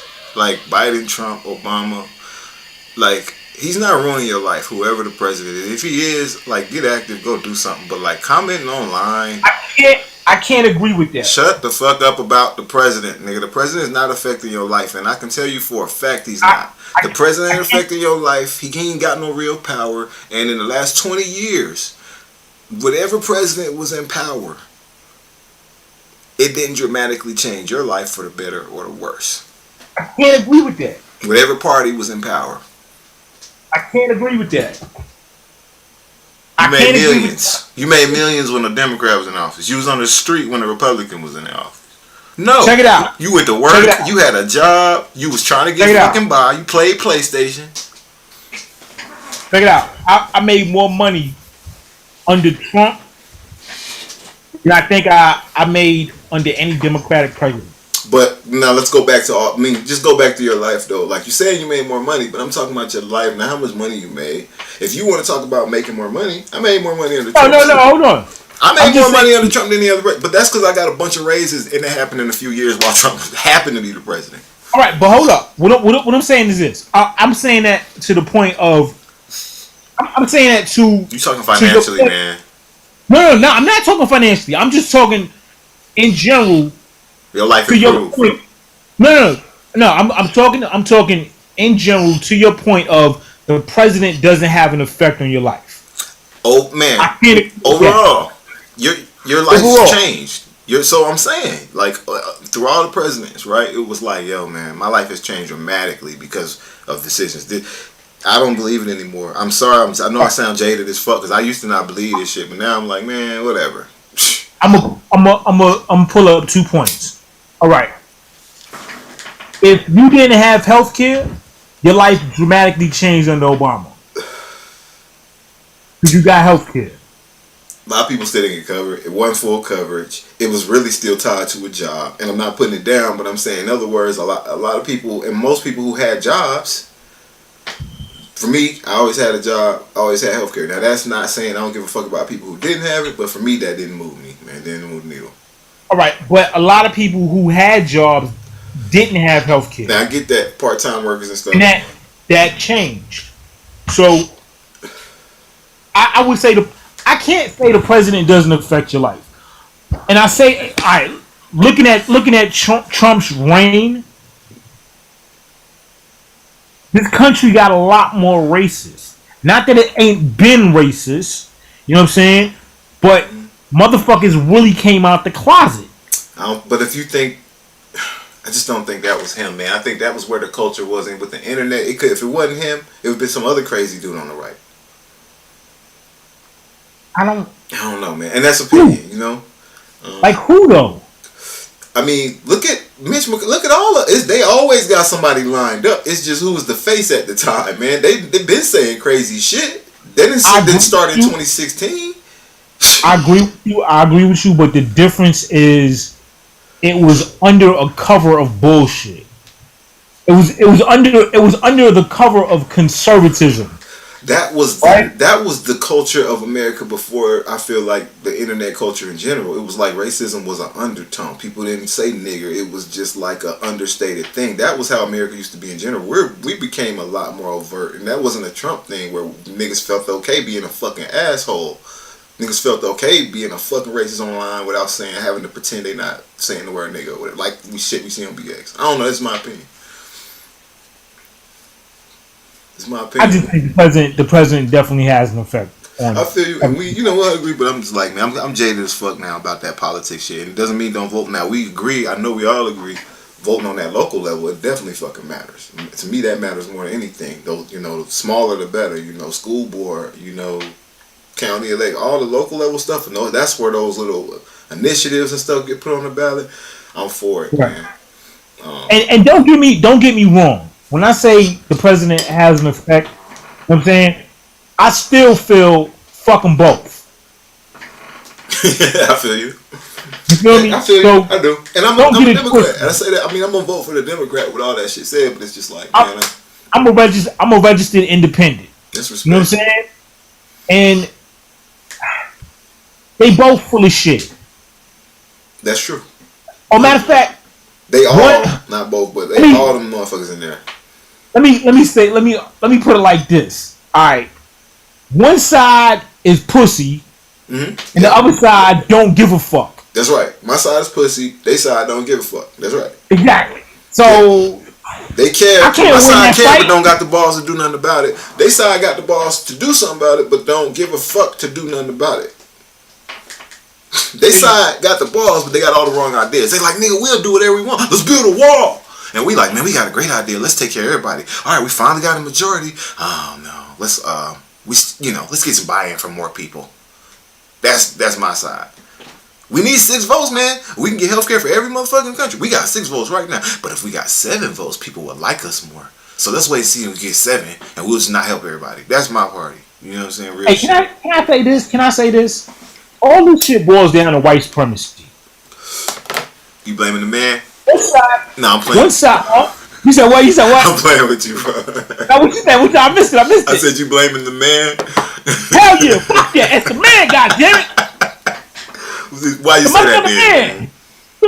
Yo, no, but check it. I say this. I think it all boils down to white supremacy, and I think one side is straight up white supremacist, and the other side is white supremacist light. You know what I'm saying? I get what you're saying. I do get what you're saying. Yeah, for white sure. supremacist light side. The lesser of two evils. Yeah, and like the white supremacist light side is like, look, we know we losing this fight. Mm-hmm. We know it ain't but so many of us. Mm-hmm. But speak on that, Ant. If we play along with these darker skinned folk, maybe we won't lose all the power that we eventually gonna lose. Here's what you're So let's play along. So no, I'm saying I agree with that. I think that they have their biases, and you want to see your skin folk win. Mm-hmm. You want to keep the power in house. It's like I don't necessarily have anything against you. Mm-hmm. I'm trying to see us in an advantageous position. Yeah, let's keep that shit over here. Mm-hmm. Like you be a fool to just pass the baton to somebody else. It's like let's keep that shit over here. Yo, I had a talk with this young boy who's trying to come into the industry, and he called me up. He was like, "Yo, man, I was on set, and this dude was trying to teach me something, and this white dude walked past and was like, you could be teaching somebody better than that." And he was like, I felt like it was racist, and I was like, "Fuck that, I'm out. I don't need this shit. I'm leaving." I was like, "Homie." That ain't how you handle that. I was like, "Homie." I was like, he young. He like 19. He like 19, 20. I was like, "Homie, I'm not going to doubt you. You probably ran into some racist shit. I'm sure you ran into some racist shit." Mm-hmm. And? So, I mean, you gotta live, do something or don't, but you gotta, well, he made a decision. He gonna live with it. That's how I feel. You know what I mean? You stand on that. He called me to find out what he should do. So I was building with him. I said, "Look." Huh? He should have asked you before he did that clown shit, but go ahead. Yeah. Well, no, he did. No. This is what he was thinking. Okay. You feel me? Mm-hmm. But so I'm like, "Homie, it's like this. They playing defense, we playing offense. You know what I'm saying? They not supposed to let you through the line. You got to bum rush and find a way through the line. That's what it is. Don't be mad about it." And you know like what? That. Man, I mean, this is a good topic. You wasn't on the list, but you know what, man? I feel like this, bro. Like, you on set, right? You see some shit like that. You got a choice. You can say something, or you can be strategic. You know what I'm saying? You ain't gotta be reactive to everything. One, you know what I'm saying? It's like, one, get a thicker skin. You gonna see some shit, everything, you know what I mean? But two, it's like, even if you see some shit, you're like, yo, I don't like that shit. File that shit away. Be strategic. Get yourself in a position where you can do something about it. You know what I mean? That's what I would tell somebody on any level. You know what I mean? Play the long game, even if you like, all right, cool. I'm gonna burn this motherfucker. But chill. You know what I'm saying? You ain't got to be the one crying, or let somebody else sometime do the heavy lifting, man. You work around a lot of women, some shit go down. Wait for one of the women. I guarantee you, I didn't like that. Oh, yeah. I didn't like the way that he was speaking. I don't know if that was racist or not. They'll drop their word before you got to do it. You know what I'm saying? All you got to do is hang tight, man. You know what I'm saying? And I'm a big believer in not in karma, but of letting shit play through. When motherfuckers is asshole, I be like, bro, let that nigga live. Somebody gonna serve that nigga what he asking for. Yeah. And I told him, I said, yo, I said, oh, what the fuck I told him? I said, shit. I'm trying to remember what I said to him. I told him it'll come back. It'll come back to me. But I feel it'll come back, man. I was like, yo, oh, that's what it was. I was like, yo, don't let that shit affect what you doing. Yeah. Cause they not thinking about that shit, and now that shit is on your mind for the rest of the day. They living rent free in your fucking head, and they got to you. That's right. Don't let that shit get to you. Yep. Cut that shit off. Keep it moving, and stick to your plan. Yeah, and something that done changed about me, man, for real. This is with your girl. You kind of got it's something with your girl, like something small, and it's on your chest, or whether it's just hey, man, I got an issue. I learned this, bro, for real. It's really easy, even if you be mad in the moment, to just be like, say that shit right now if you got an issue, or don't say that shit like you said. The worst thing you can do is walk away and you mad about some shit. Niggas be living their life happy. You and the mom, man. I'll either just right now be like, hey, man, hold on. I don't like the way you just said that, bro. Don't talk to me like that. I'll just call it out, and then we can keep it moving. You know what I'm saying? Like, my bad, or whatever. You know what I'm saying? Like, hey, man, don't talk to me like that. All right, cool. Anyway, man, let me give him two cigars, whatever. You feel me? But I ain't gonna be here later like, man, I should have said something. I ain't like how that nigga was talking to me. Hell nah. You know what I'm saying? Or let it go. Man, okay, I ain't like it. Let it go, bro. But that shit causes cancer, man. Just letting shit build up like that, man. Oh, and I explained it to him like this, right? I'm on set, right? And I touched this dude because he was in my way. This is during a shot. This is during a scene, right? During a take. So I lightly tapped him on the shoulder to let him know that I was behind him and I had to come through. Okay. Right? So when they yell cut, when they scream cut, he comes back to me like, yo, don't ever push me out of position like that. So I was like, not bad. I was like, nah. I was like, I didn't push you. I tapped you on the shoulder. Yeah. Let you know I was behind you. And the actress was behind me. And we both had to come through. Right? So I'm explaining this to the young boy. I'm like, now see, the way I handled that was polite. Mm-hmm. You know what I'm saying? They be looking for Rowdy to come out. I want you to get out of position and mess your money up, man. Right. What? I ain't even touch you, man. Hey, can you calm down? Then they hit that calm word. It's over, bro. Exactly. See, I said this shit polite with a smile and express myself clearly. Yeah. You know what I'm saying? And left it at that. Look at the wild part. 20 minutes later, dude comes up to me and he's like, yo, ain't you Naru? I'm like, yeah. He's like, we work together on such and such. Mm-hmm. Like, yeah. He's like, yo, what's up, man? My bad. I ain't mean to. I was like, cool, good energy or whatever, you know. Like, don't even stress it, right? But you know what? I'm glad you brought that up. When you're around the people, though, if you hear that calm word, you better watch out. Look around you for somebody with a gun or a taser or something, bro, because that's a trigger when they're like, calm down. You know? No doubt. I'm already chill. I'm just trying to get my money back. Whoa, keep your hands where I can see them. You calm down. You're like, what are you talking about? I'm calm. I'm just trying to ask why y'all can't refund my done. Yeah, when they drop that calm word, you better chill. But I explained that story to him because I was like, yo, now that could have been, I could have took that as this is some racist shit, or you know what I'm saying, something else. But I remember this dude, and I know this dude, and I know his temperament is like finicky. You know what I'm saying? Mm-hmm. Like he's like that with everybody. You know what I'm saying? So I know it's not some racial shit. I know that's just the way dude is. You know what I'm saying? Like he's snappy. You know what I'm saying? He's like, you know them nervous type dudes.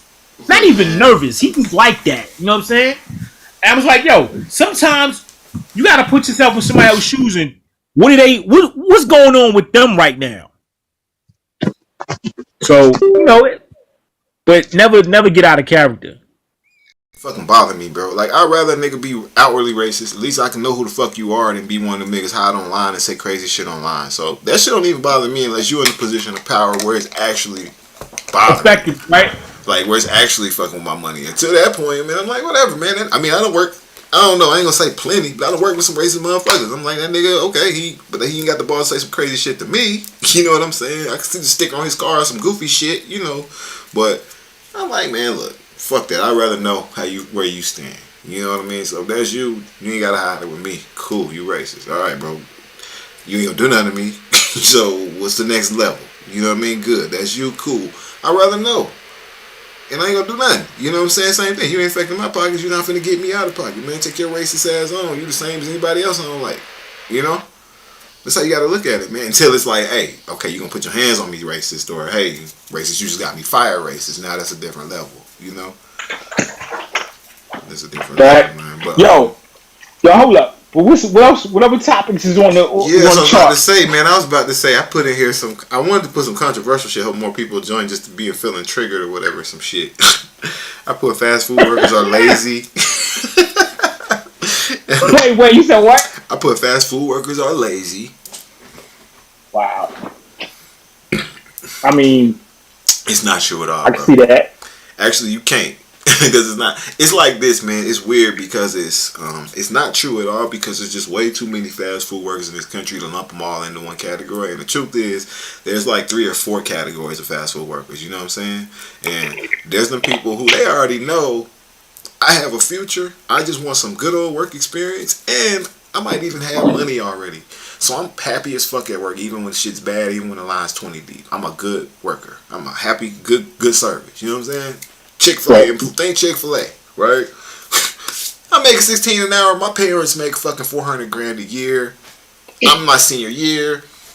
I'm happy even though it's 100 degrees outside. You know what I'm saying? You want more Chick-fil-A? Cool. Then there's people who's like that next level. That's like, hey, I know I'm going to college, right? I might be your average like dude, not in the hood, but you know, in the hood or apartments, the middle class. Yeah, I'm working at McDonald's right now, but I know I'm pretty much gonna be going to college. You know, I'm gonna get me a job, so I ain't gonna be here forever, even if I ain't from a rich family. So I give you pretty decent service. You know, I ain't lazy. I come to work, I do my job. You know what I mean? And hey, I could do a little more, but nigga, they ain't paying me that much. You feel me?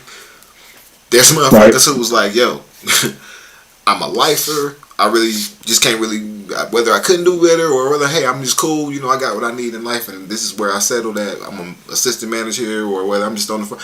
I'm just here, nigga. I don't give a fuck, nigga. This is what I do and I don't give a fuck about my attitude and I ain't going nowhere. If they let me go, I'll go to another fast food place. You know what I'm saying? And then there's motherfuckers who got out of jail and shit and all the randoms, you know, hey, I'm a senior, I need a part-time job, blah, blah, blah. It's a lot of motherfuckers in there and I think it is some who just don't do shit at work and there's some who bust. But yo, check it. You feel me? It's a Burger King that I go to every now and then around the corner for me. Mm-hmm. And I only buy something out that Burger King if this one chick is there. Cause she's so nice or cause she's so cute or what is it? She is dedicated to what the fuck she's doing. She be putting extra what on your burger, man? Not even. Not even. Just to getting your shit right. Like she takes pride in her job. She works at Burger King and she's good at it. She knows where everything is. You know what I'm saying? She know how shit supposed to be. You know what I'm saying? If shit is fucked up, she lets you know ahead of time. Yo, we out of straw. You know what I'm saying? So I respect that. And it's funny how, let me tell you, when I was in California, in LA, I'm sorry, the 1 year I lived in LA, I never had my own apartment. I always was living in different hotels and shit. And so, you know how you can get the weeklies. And so, this one joint I found, I was living there, working in Long Beach at this company selling ink cartridges called LD Products. This is like 2013. Right. And so I find this hotel with a good weekly rate, and it's like super clean. Rooms is big, you know. I could blow my weed. You can smoke weed anywhere in California, but you know, I could blow my weed. Super clean, cable, recliner, couch in the room, everything. You know what I'm saying? I'm like, nigga, this shit is plush. You know, the weekly rate was good. It's right up the street from my job, so I ended up staying there in Long Beach for the whole rest of the time until I left LA. I don't even want to say the name of the hotel, but I ain't got enough viewers that it matters. So I'll tell you, nigga, in case you ever out there in LA, it's the get it right. because you will never guess. Let me get it right. It's the Super 8. It's on Cherry Street in Long Beach. But it's a Super 8. And it don't look run down or nothing. It don't look super plush. You know, it's just like a hotel. And you get there, what it is the owner is this Mexican dude who, I don't know his story, but I'm assuming if I took 5 minutes to talk to him, the story is I busted my fucking ass for 40 years to buy this franchise. You know what I'm saying? To buy this location. And that location is run like a fucking 4-star hotel. Like, waffle makers, video library when you come downstairs. They do breakfast every morning. There's families downstairs actually eating breakfast. You know, different families. They got the maids actually come to the rooms. And I was like, yo, man, all this shit in a Super 8, a Wyndham Hotel joint. And I'm like, all this for this rate? And I never asked him, but I'm just like, you can just tell that shit is a pride thing. You know what I'm saying? Like, I want people come to my joint. I want them to, like, they ain't gotta worry, man, this shit nasty. And they come back. They gonna come back. And me right now, that was 2014. I'm assuming ain't nothing changed. Hope they still in business. If I go back tomorrow, I'm staying there. Fuck, and I can afford to stay at the W. You know what I'm saying? I'm going there. You know what I'm saying? Like, people got pride made shit. Just like you. Yeah. You can afford to go to some Shake Shack, and I'm sure you do sometime, but I'm like, I'm going to that Burger King with that chick. I know she gonna get my phone order. No my doubt. shit gonna be hot. She gonna be nice to me. Yo, here's the wild shit. I'm coming home from work yesterday. I saw her on the train. And we saw each other. And it was like, we looked at each other. I was like, she's like, yeah. I was like, yo, what up? When you see people outside that where you only know them from, it be weird. You're like, oh, yeah. You exist? I think I know you. Yeah.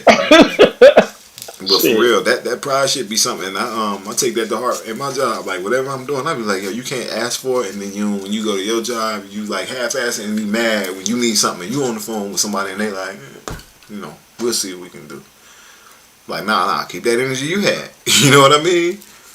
Yo, damn, I wish Ant McQueen ain't leave. He might pop back up. What you was gonna ask him? He might see this and pop back in. Oh shit! Hold up, not. Light Well, Blaze. I wanted to build with Ant McQueen, but Light Blaze. I wanted to ask him about his flip. I asked him about it we didn't do an episode last week. I asked him about it 2 weeks ago. Light Blaze, if you see this pop back on, but he was telling me the fundraising campaign is over. They are still working on, I believe, trying to get the money though for licensing for the music he wanted for the film. And that's something I wanted to talk to. I'm glad you brought that up. I need to put that down as a topic because here's my idea. I know it was big for him that it's a hip hop film, and I get that music licensing is a big deal. But I realized, man, if you watch have you watched any of those power shows 50 Cent got going on, or in the spin-offs? Some of them, yeah. Every now and then. I've noticed with 50 Cent's movie, almost every movie he did that he was like Cheetah Films Productions, which was his movie company, and all those power shows, I want to say just about every one of them. 50's like, why would I pay to license music when I can record the song for the fucking show, license it, like they gotta license it from me, and then I'll be getting paid. And 20 years from now, when it's off of Stars and they want to air it on Netflix, they gotta still write me a check to keep my music in the show. Why the fuck would I pay somebody? So I wanted to talk to hopefully get Light Blaze to change his perspective. And I know he wanted to use real music, but I'm like, why not get music from artists who aren't huge, or if you have your own music and put that. If it's done right, it can be just as tasteful, but you know what I'm saying? But I think what he was talking about, it was about radio stations, right? It was about pirate radio stations. It was. Like that? It was. You're right. So you can't. It's hard to do that without licensing real music. That's just damn impossible to really tell the story the way you want to. You're right. I know what you mean. That shit is hard.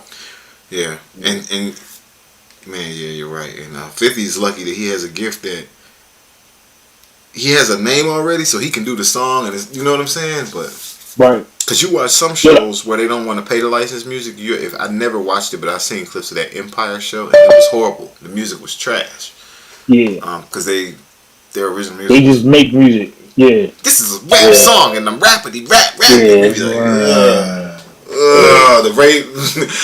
Yeah. Stop doing that. The Ray smiling. You're like, just stop. Rashid Latif, man, what's going on, big brother? You pulled up. Yo, Rashid, what up? Yeah, what's happening with y'all? What's going on with you? Long time no hear from, man. How you been, bro? Just chilling one day at a time, you hear me? Man, me and Alright. Me and my man No Comment was just over here chopping it up. I forgot what the fuck we was talking about that quick. No Comment. Oh, Light and Blaze movie. Oh yeah, his movie. Yo, the other shit I wanted to say too. Yeah. If Light and Blaze hear it, I missed the fundraising campaign. I meant to hit him with something. So same here, bro. Yeah, don't even feel bad. But I think it's not too late to contribute. You just may not be a formal way. But I bet that man will accept a Cash App or something like that. That's what's up. And then I'll get with him. I know Light and Blaze usually pop in early, so I'm gonna put that on the list to ask him about that. Yo, tell him to hit my mentions or something with the info, because I definitely want to support him. Okay, I will. I'll let him know, man. And that's good to know, man. For real. What you working on, man? Any new projects or anything that you can talk about? I'm working on FBI. FBI, that's a show, right? You were telling me about. Right? Yeah. Check this out. On CBS. Check this out, bro. You see this? Oh shit! This is from a movie that's about to drop, bro. That's your part, yeah. Yeah, they sent me that, man. So that's what's up. That's what's up. Yeah, we'll see. We'll see what happens. I haven't seen the final cut, so I ain't gonna talk to no big boy shit. And then they be like, "Man, we got your elbow in that shit. We got your elbow in the movie."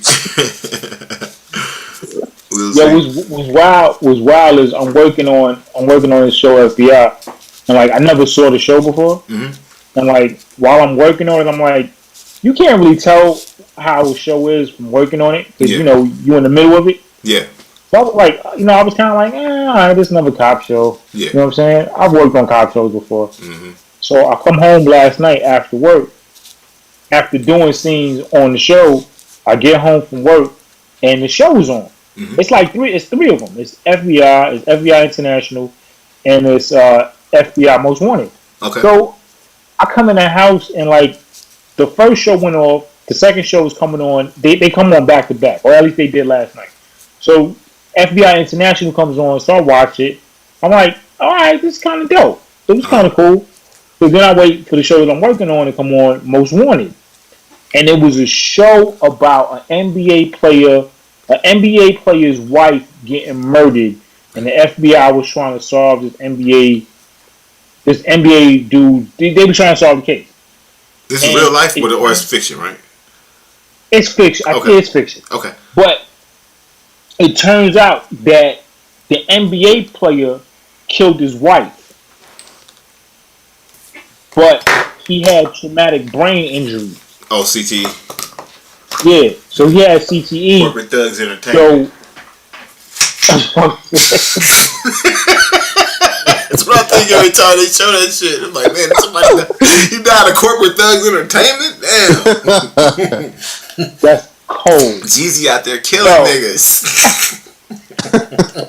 Yo, but what was crazy was, like, it turns out he had CTE, and he was trying to stay away from his family because he knew he was dangerous.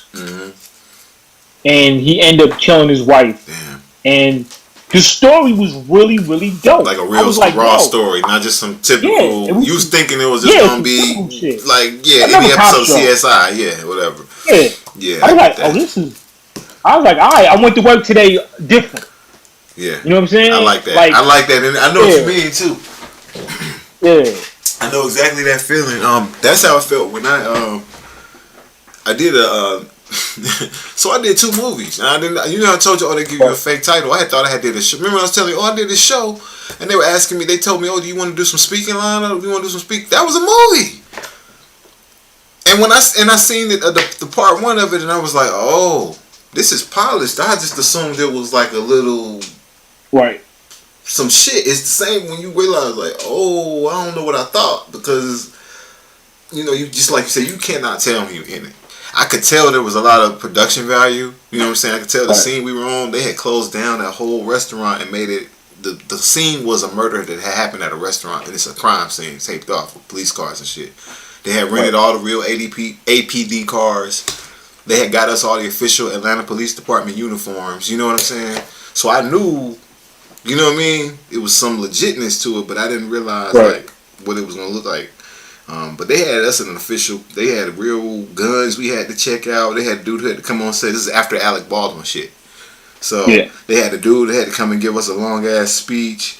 Don't play with the guns when you're not shooting. When they made me get lines, they gave me more guns than anybody.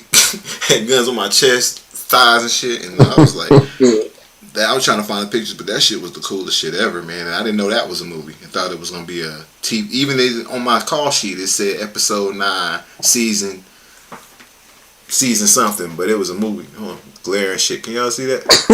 Nah, yeah, I can see it. All kind of guns. It's crazy, bro. But Wow.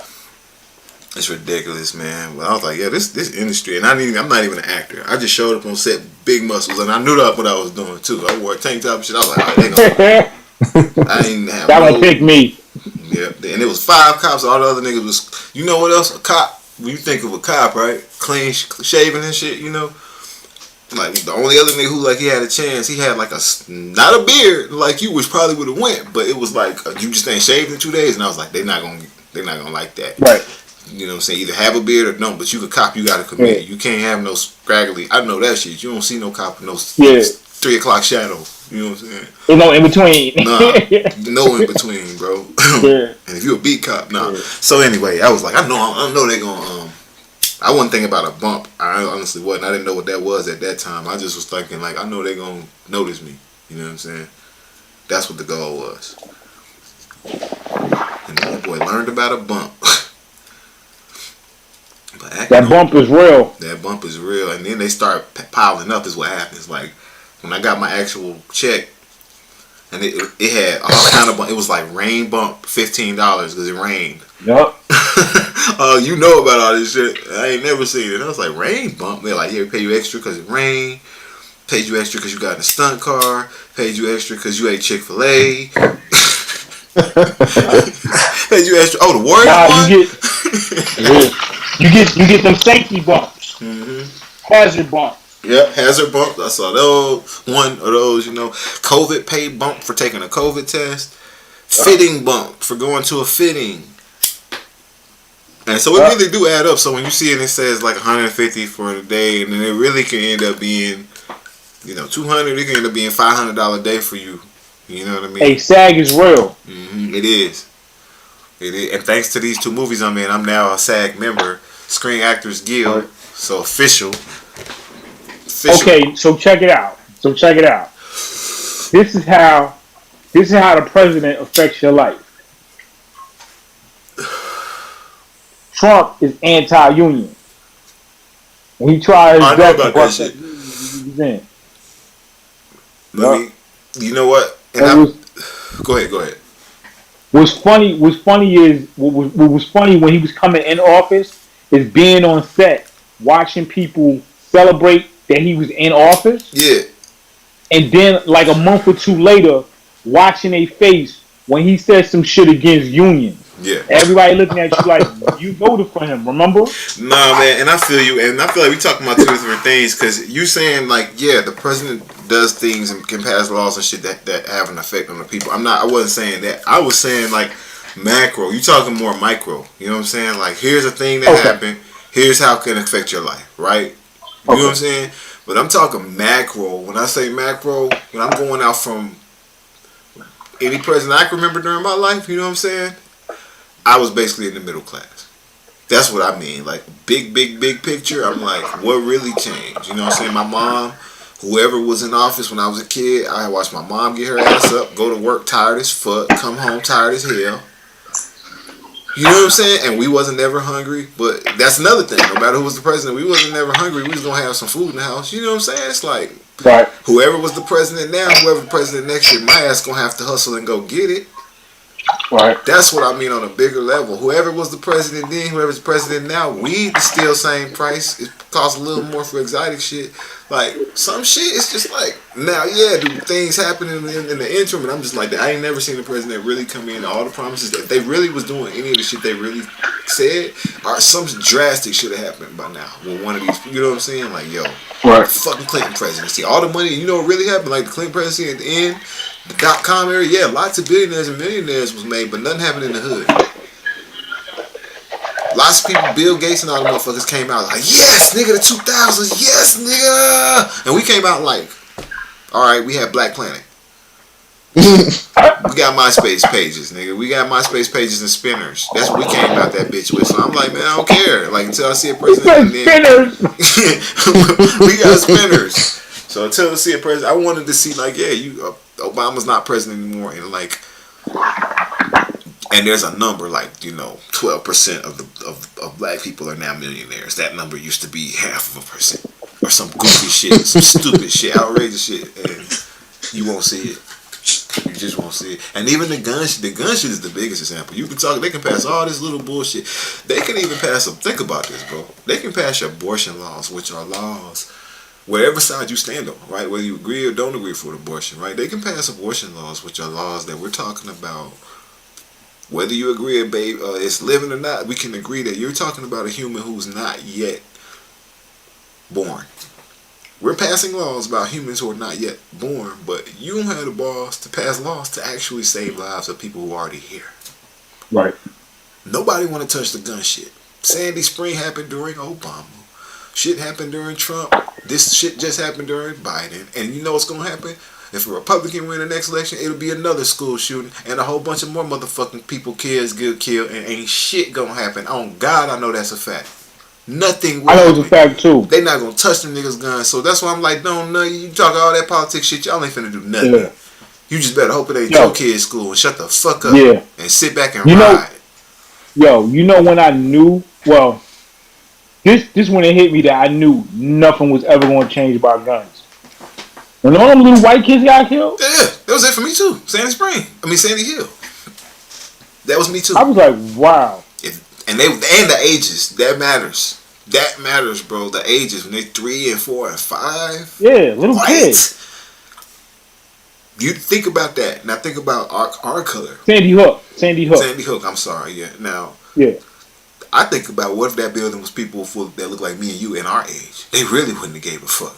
Like it's nothing gonna be done if nothing happened for them kids. If it's 30 of me and you get killed, that's just like a thank God moment for them. Yeah, I'm like, but I'm like, shit. I'm like, Y'all don't care about little white kids. Y'all don't care about little white kids. I know y'all gonna fuck about me. Yeah, I mean, bro, Sandy Hook is a y'all don't protect your own moment. Yeah, Sandy Hook is Pretty a y'all much. don't. And I say that to say this, bro. This might be racist, man, but I'm gonna say this, and I'm not saying it from a racist point of view. I believe this, man. Let's just pretend this country was a majority black country, and white people were 12% of the population, and we were the majority. Or you know what I mean? I don't see in a black country. You come in our building and kill. Just think about what 4 girls getting bombed in a church did for the black community nationwide. Right. In America in the 60s. You're not coming in my school and killing a whole bunch of 3 or 5-year-old black kids. And 1, we not actually take action. I mean, like physical payback. But 2, I mean, somebody got to die over that shit when you black. This is facts. But 2, I mean that. Like, niggas is literally getting hunted down. Like, oh, he dead? Where's cousin? Somebody got to pay for this because too many kids. And 2, I know laws would have been passed for sure. You know what I'm saying? Like, there's no way a black nation would have gone, well, it's just wish we could do anything. But the forefathers. True. I say this. You don't believe that? I say a black American nation. Yeah, that's what I'm talking about, us. Here. I mean, American. I'm putting the emphasis on American. I get it. It's a difference. I get it. I There's don't- no I don't disrespect to know. my African brothers because don't let them separate us. You know. Nah, not at all. I'm just saying. I'm putting the emphasis on the American part. Yeah. Because gun culture. Yeah. Is American culture. Yeah. Facts. That's big fact. You know what I'm saying? like look at what happened in, that shooting in Christchurch. I think it was New Zealand. Yo, after that shit happened, Boom. they banned all that shit. Son, we good. We done. Boom. And haven't had a None mass off with shooting them. since. Exactly. You want to solve the problem? This solves the problem. This is the problem. We're gonna remove this from the equation. We no longer have that problem. Yeah. Flat. But you can't do that in America. Nope. And and you can't, and they won't touch it. And so all that shit is like y'all can talk all you want, but my point is, if you want to protect your own, you want to protect your babies, everything is irrelevant after that. But I mean, you see, it's. You protect your own, man. I think it goes back. I think it goes back to white supremacy. You can't do that in this country, and it has nothing to do with the Constitution. It has nothing to do with the Second Amendment. It simply has to do with the fact that this country was built on slavery. White people, I don't mean to generalize, but a large majority of white people have a fear of vengeance. You know what I'm saying? For their past deed. Justice is reward or penalty for your acts. So they have a legitimate, and I say it, they have a legitimate fear of justice. You know what I'm saying? So you can never get rid of guns in this country. Go ahead, Rashid. But the thing is us as a collective, as black folks, I mean, and I feel like given how things played out in America to this point, but we don't carry that, what you call it, towards them. So even if we were to have a majority black nation, I thought we wouldn't hold this animosity or vengeance towards white people. We just want to try to leave us alone, basically. Yeah, we're not on that. We're not on that shit. We don't get down like that. No, we're not. We got, and you know what else, man? This not a bad. I'm not saying this in a bad way. It could be a better. I'm not trying to say this in a bad way to put us down. I'm trying to say this in a factual way though. Like, I don't like when people say like the black community. We're not a black community. We too, and not in a bad way because we're not all the same. You know what I'm saying? But black people there's segments of our society. You know what I'm saying? We just don't all move the same. Like there's the church crowd. You feel me? That's a whole. Yeah. And they're conservative. A lot of them might even vote Democrat. A lot of them might vote Republican. But there's a church crowd. You know what I'm saying? Like the whole LGBT. That's literally a whole segment now. You know what I'm saying? There's like.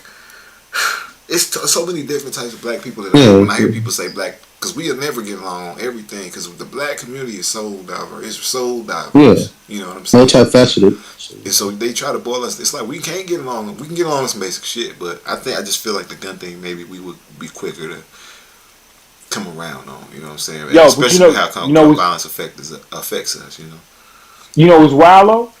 What you just said about black people not being a monolith. Yeah. The same thing goes for white people. I know that's true, but that's what makes me mad when I see like a video where niggas acting an ass and some goofy ass nigga in the comments like, he embarrassing us. I'm like, white people don't say that when they see a video. Even when they see niggas shooting the school up, they be like, they don't go, oh great, he says that. They go, that's a crazy nigga shooting the school up, because we know we all different. You know what I'm saying? I know that about. I've been around. I went to school with white people long enough and have worked. I don't have like racial issues like that with like white people. You know, like you said, they were way diverse, just like us. They come from all kind of backgrounds and stuff. And if you go into anything assuming, we all know this because we in big cities and shit. But you got to get over that shit. You go into assuming things about people. You don't know anything about anybody you don't know. You don't know anything. A black dude stabbed you in the back, or could be your brother. No doubt. You know what I'm saying? I learned that. You don't know anything about anybody you don't know. Like, and that could save your life. We could make you a millionaire and anything in between. You know what I mean? Yeah. Or kill you. Yo, I'm riding home tonight. Go ahead, Rashid. I was just saying that would be the worst. Yeah. Yo, I'm riding home tonight. I'm listening to Grand Poobah, Rakim, and then I put on Talib Kweli People's Party. He was interviewing Big Daddy Kane. Okay. You know Johnny Cage pulled back up. What up, Johnny Cage? Yeah, it was good, my niggas. What's good, man? Yo, you know what set that playlist off? What's that? I get off of work. It's this white boy sitting in his car. He was working on the production with it. It's this white boy sitting in his car. I don't know what he was playing, but it was like some early 80s hip hop. Mm-hmm. Like so early, like shit. It ain't had no bass. Like, it ain't had no drums. It was some early.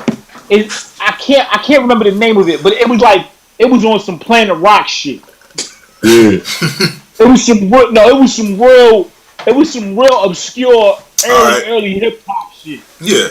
And I pulled up. I walked over to him. I was like, "Yo," and he looked at me. He was like, "Yeah, we the same age range." I was like, "He's like, I'm such and such." I was like, "Yeah, I'm right behind you." That's real shit though. That's real shit. He's like, "Yeah, you recognize that?"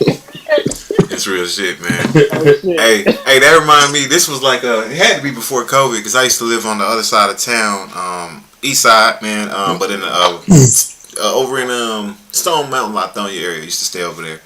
And so I used to hoop at this outdoor park every morning, get up real early. And back then I used to have this little, like everybody do, had a little pill speaker box I take out there with me in the morning and play my music. Beats by Dre.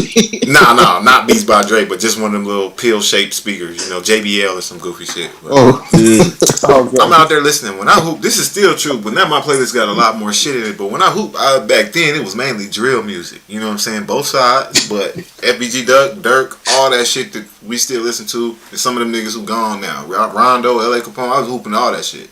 Yeah. That shit hype as fuck. Drill music is live. Niggas kill niggas to this shit, so I'm hooping to it. Especially Rondo's song "Hang with Me." Like, man, that song is live. Yeah. So I'm out there hooping on one morning, and I was out there every day.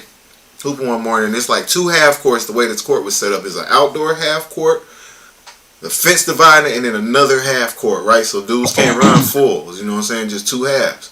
So I'm just over there getting my shots up, and another dude pull up, and he over there shooting on the other half of the court, and I'm over there, my music just bumping, I'm putting up shots, and like he walk over, man, and he like, "Hey, you from Chicago?" And I was like, "Nah, bro. Just like the drill music, whatever." I was like, "What? You from out there?" He was like, "Yeah." And I was like, "Oh, you I was like, "You don't like the music or something like that?" I said something to him like, "What you not like in a conversation." Where I was like, "What you don't, what I'm saying, you don't like the." I know if he was like GD, you know what I'm saying. It was a lot of like BD music type of thing, but he was like, "No, it's love, family, it's love." And I think I asked him, I said, like, "You bang," something like that. And he was like, "Man," he was like, "Yeah, but that's why I moved down here." You know what I'm saying? Like, I ain't on that shit, basically. You know what I'm saying? Yeah. He was just. Looking back, I thought he had an issue because he heard something in one of the songs. Because they dissing dead niggas and shit like that. Yes, they are. Real shit. You don't know if you hooping next to somebody who that nigga's cousin or something. You know what I'm saying? So I ain't know if he had an issue. That's what it was. I thought he might have had an issue, but it was just like he was just so happy to hear some shit that was familiar. You know what I'm saying? They had moved down here from Chicago and he heard some songs and they was old 2015 songs. You know what I'm saying? So they got a little bit of lit up like, home. "Yo, you from the Chi?" Like, and I was like, looking back, that little shit like that, man. That was a cool ass moment, man. You know what I'm saying? Yeah.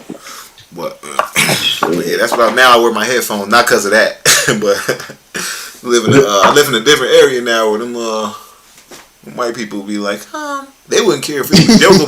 They wouldn't care if it was yoga music. They would complain it was too loud. You know what I'm saying? They ain't even got to be drill. They probably listen to it too, but they're like, "Can you turn down the Beethoven?" Yeah.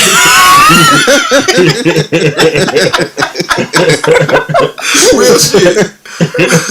Like, I know you love Enya, but please, right?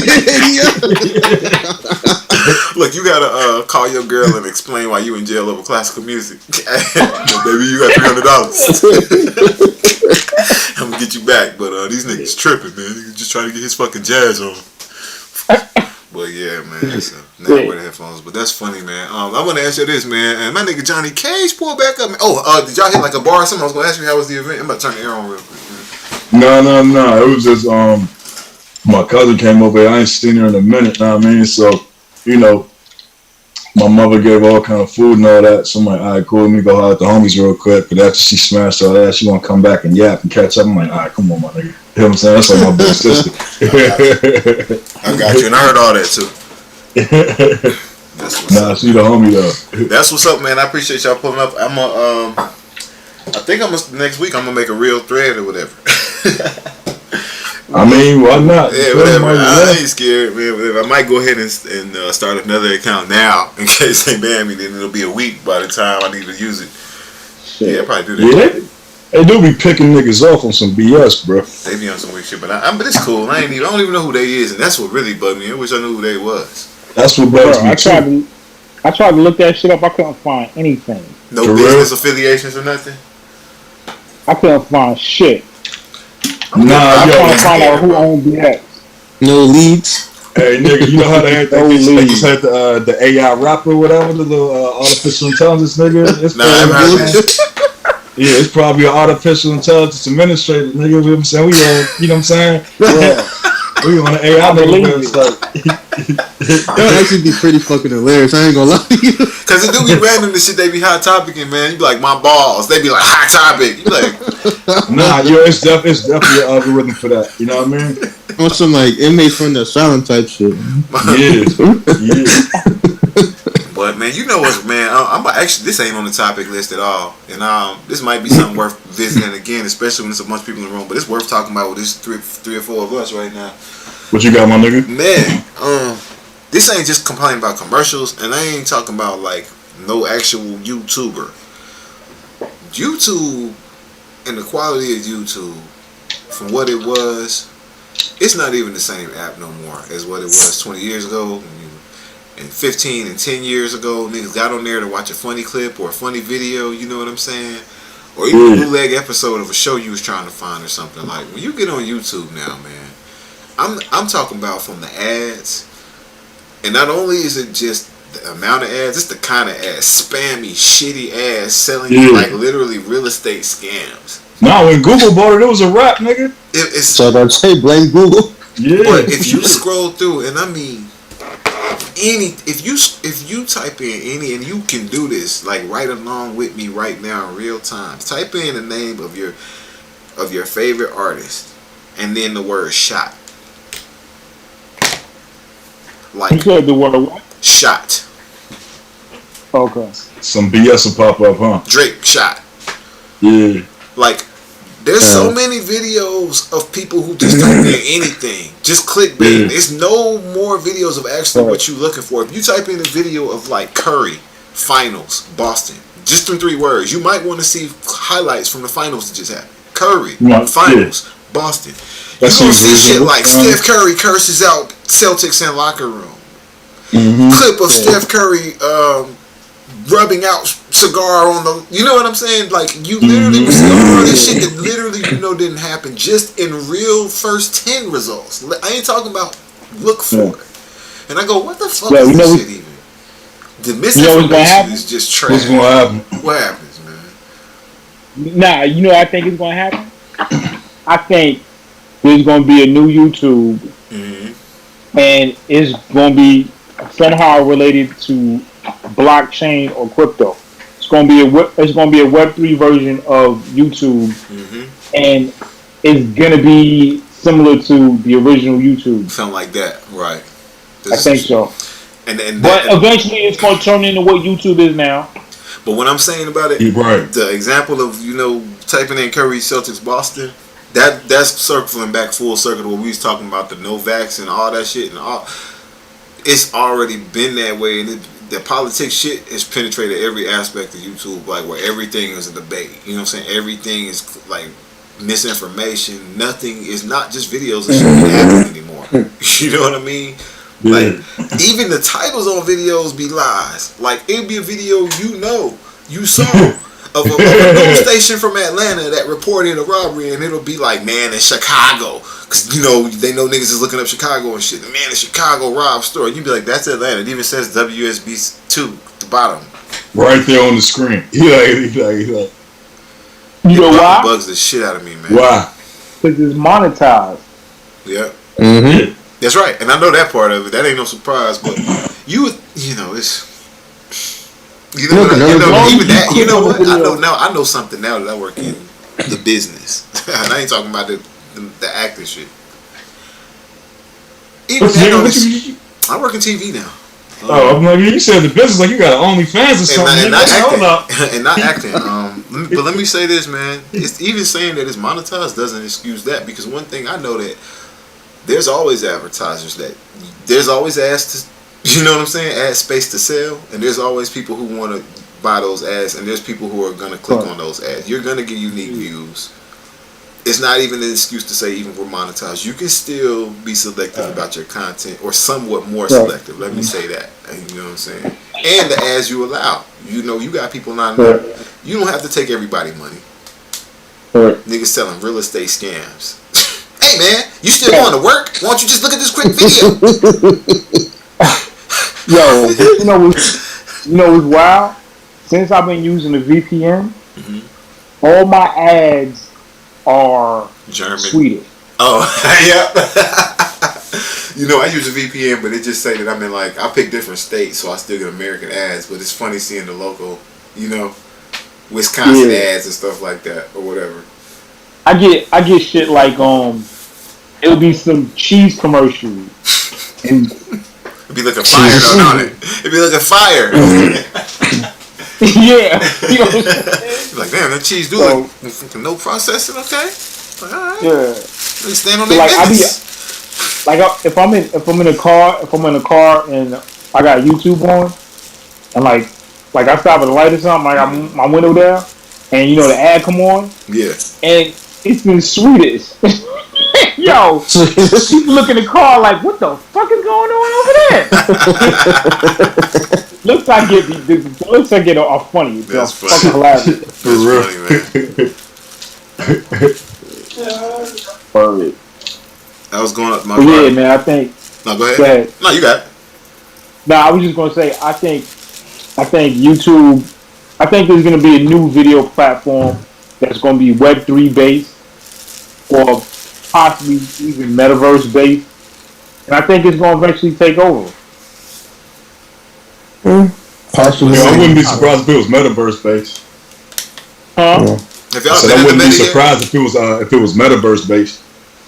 Have any of y'all been in the meta yet? You said it'd be hard to monetize as a metaverse. No, I said I wouldn't be surprised if it was metaverse based. Like that seemed like the next logical step. Like they're gonna figure out a way to like, you know what I'm saying, transition the metaverse to the real world or whatever. You mean monetize that shit, but it's already monetized, I guess, right? They may got stores and shit in there, right? Yeah. Were they already? I guess. Like, I ain't been in there. I'm not gonna lie, I don't know. Yeah, I don't know either. I don't know. Yeah, I actually need to get in there, I guess, just so I can know. I can know, but I don't. You know what I think it'll. Go ahead, John. No, I was just gonna say I just don't like the only way you can get into it is through Facebook or whatever. Like I'm cool. Yeah, that's the thing. Stopped me from actually a lot of videos when I'm on. I don't have Facebook, and when they be like, "Hey, you need Facebook to see this," like, yeah, I guess I ain't gonna see that bad. Somebody put it on BX. Guess I won't. Yeah. Somebody put it on BX. Some real nigga will look out for me. Don't worry. You know that. Yeah. So, well, other than that, I can't. Well, Facebook is not the only way to fuck with the metaverse. It's several different metaverses. Is that just the most popular one? Nah, it's not even that. It's that they got the Oculus. It's that they got the VR goggles shit. Exactly. That makes it easier. But you don't need those. You don't need that hardware to deal with the metaverse. Oh, I see. And the thing I want. But the Oculus is hot dope on the streets right now, though. You know what I'm saying? Oh, no doubt. But that's the only thing that's hot about Meta.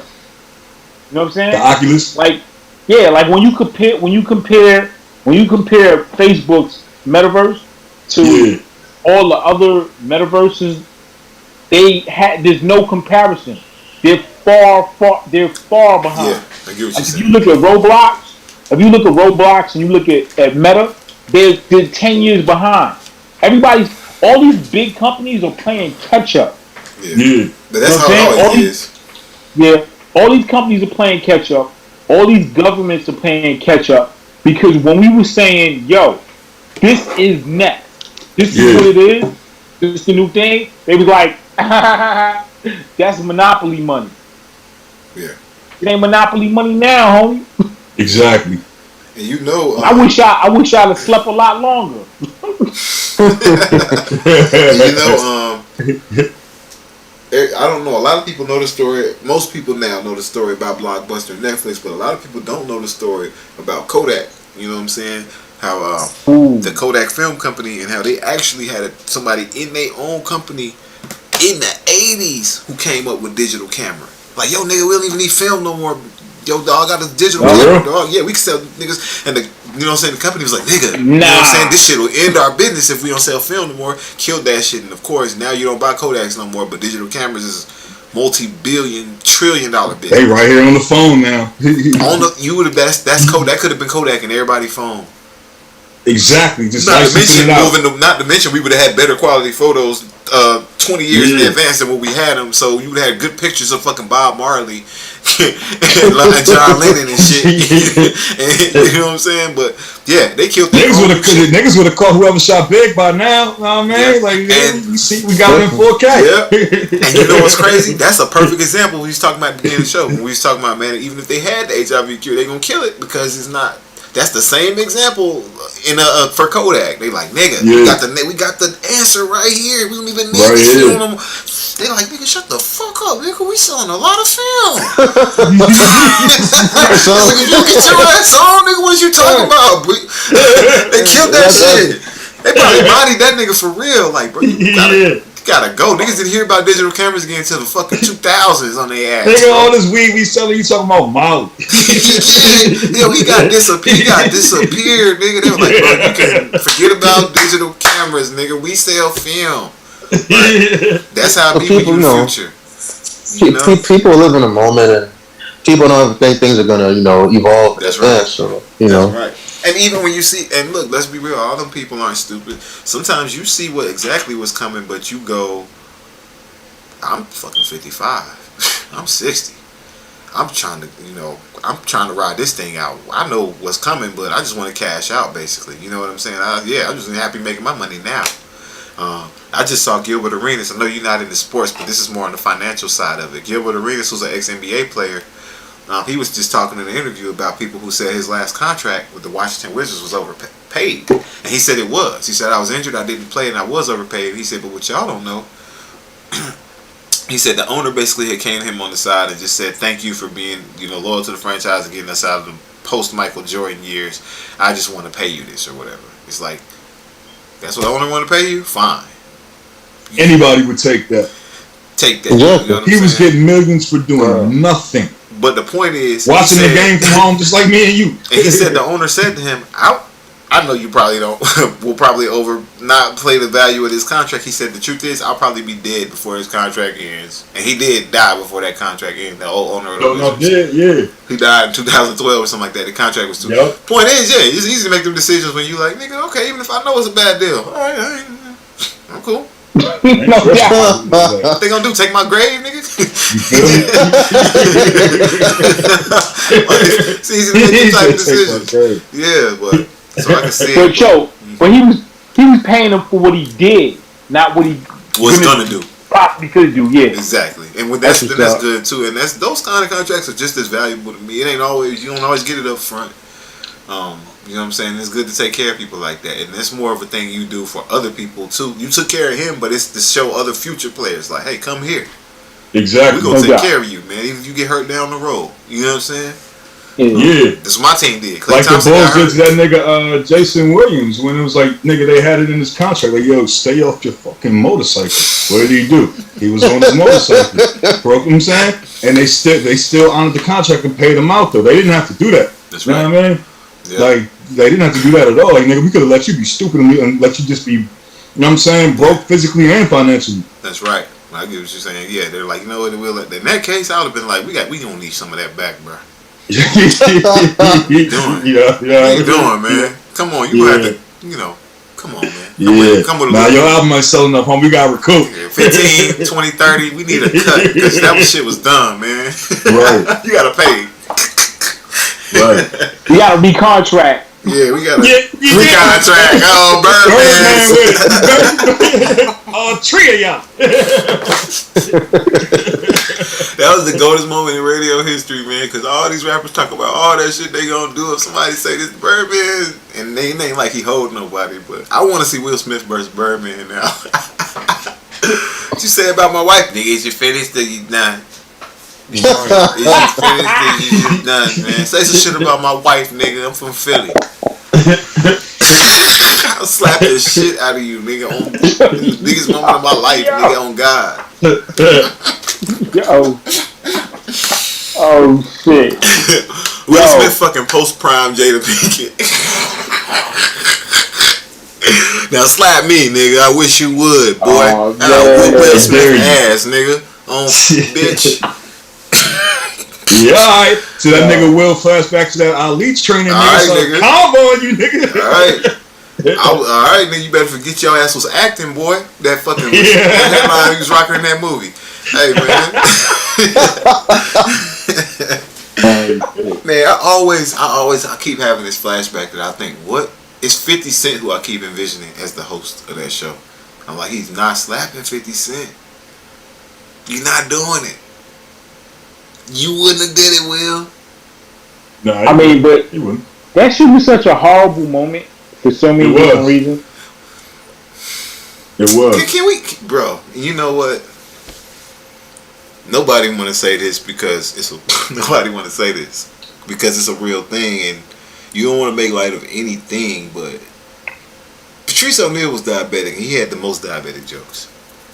Like, right? Alopecia isn't that serious of a disease that I can't make a joke about that shit. It's not fucking Come on, cancer. It's not cancer. I'm gonna make a joke about alopecia. Your ass bald, bitch. You already got a big funny shake head. I'm making a joke. Jada Pinkett head like a football. But he didn't make a joke about alopecia. Right. He made a joke about bald. Yeah. Her head. Exactly. Yeah. And even if that's what I'm saying, even if he did, it's not that serious of a disease that I'm supposed to know about it, and I can't make it. He took a gamble joking on a bald woman because you don't know if his fuck could have been breast cancer. And yo, the nigga Will laughed at the joke. Laughed at the joke like I saw that shit, bro. You're a joke. I mean, we had this whole conversation, but it's still like that shit's stupid, man. And she probably thought and it was a light joke. It wasn't like heavy. It wasn't even that funny. Light. Chris is like, bro. It was light. Yeah. I know Chris was probably like, I'm just that nigga keep my wife saying out your mouth. That nigga Chris could have been like, nigga, tell that to August Alsina, nigga. Hey, you know what? I have this flashback, and I ain't wishing death on nobody. It's just a joke, man. But like, what if he would have slapped that nigga, turn his back? Chris Rock would be like, what, nigga? Turn his back on me. Bow! Bow! Bow! What, nigga? Everybody like, get him! Chris! Oh, that nigga slapped me, ho! Like, man. If they was rappers, this shit could have went there that fast. Man, he just killed all the way on the Oscars. All the way. Yeah. They would have been real different at the Source Awards. Yeah, I bet you won't slap King Von. But no, for real, man. It was like, man, yeah, that was a real. I don't know. That was like a power moment to me for Will Smith. And it's not like he like Chris Rock is the bigger man. Clearly, like, you know.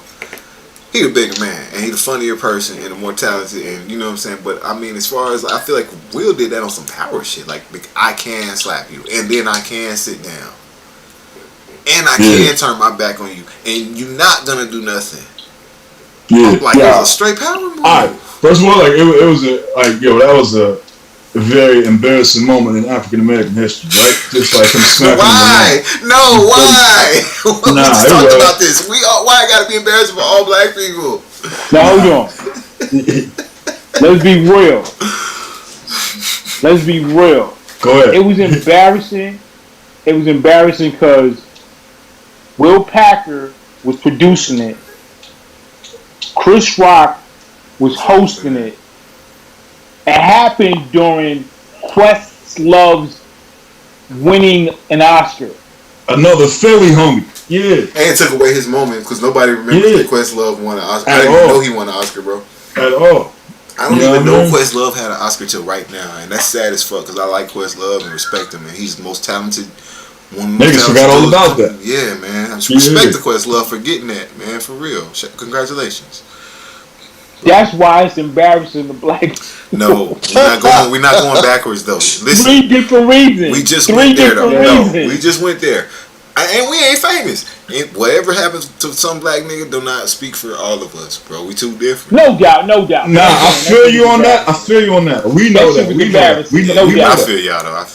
But it's like, yo, come on, man. Like, all right. Remember that nigga Donald Sterling? Nigga, it was like no less than 27 Donald Sterlings that we never heard of in that auditorium up in them high big money seats. That's like, right. See?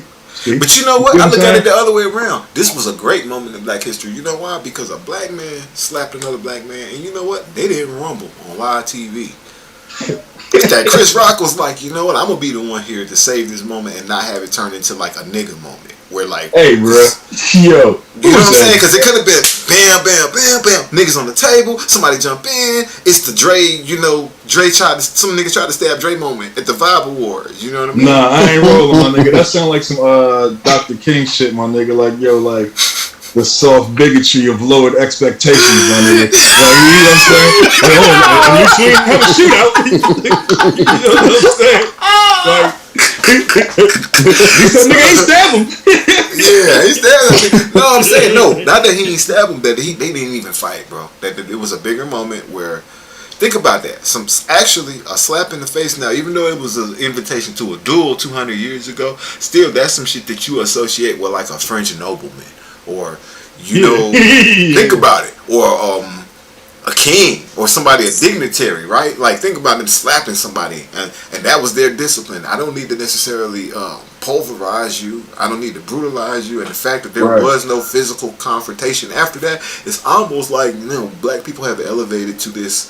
You know what I'm saying? It was violence, and it was a very mild violence. That slapped in. I done slapped, and I know y'all have. If your girl, you know, is a red bone, I done slapped my girl ass harder and seeing my hand mark on her ass the next day. Definitely. Then he got slapped in the face that day.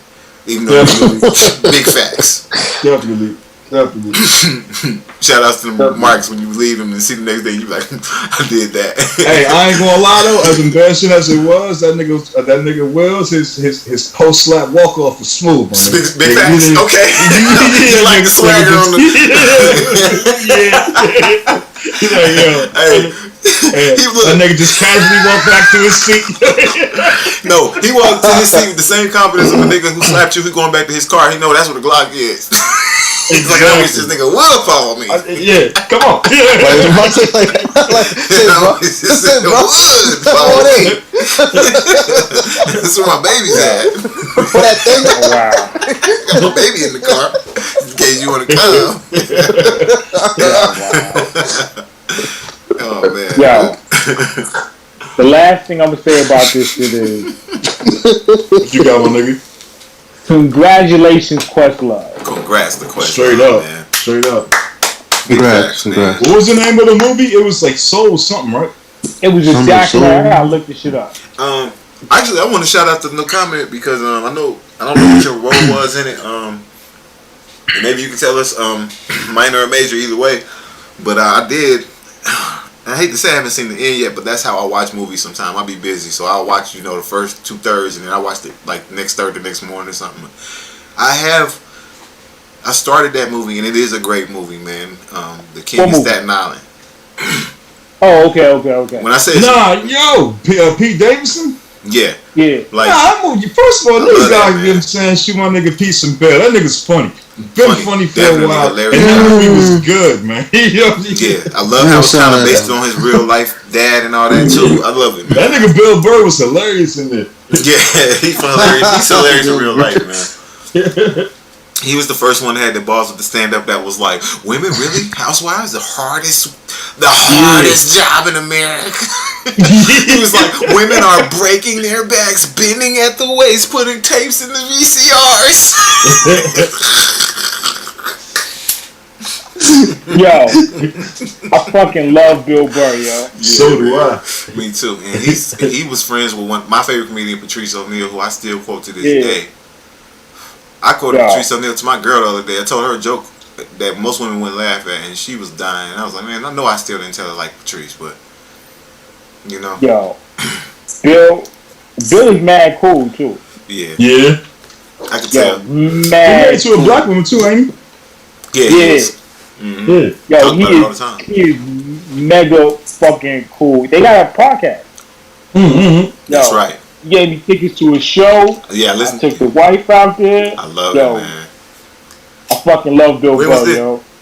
Bill Burr, man. I love it. Oh, this was like when we were shooting King Staten Island. Oh, okay. Cool as fuck, man. Yo, how long was the shoot? It was like, I don't know, like 6 weeks, I think. Word. It's not too bad. Yeah. But yo, I still, you know what it is about Bill? It's his comedy. He's funny as shit. But for me, it always goes back to his fascination with Hitler. I didn't know that was a thing. Yo, you got. It kind of is a running joke. Yo, you got to hear the Hitler jokes, B. This is hilarious. And not like on some. It's Bill Burr. You know what I'm saying? Talk about Hitler.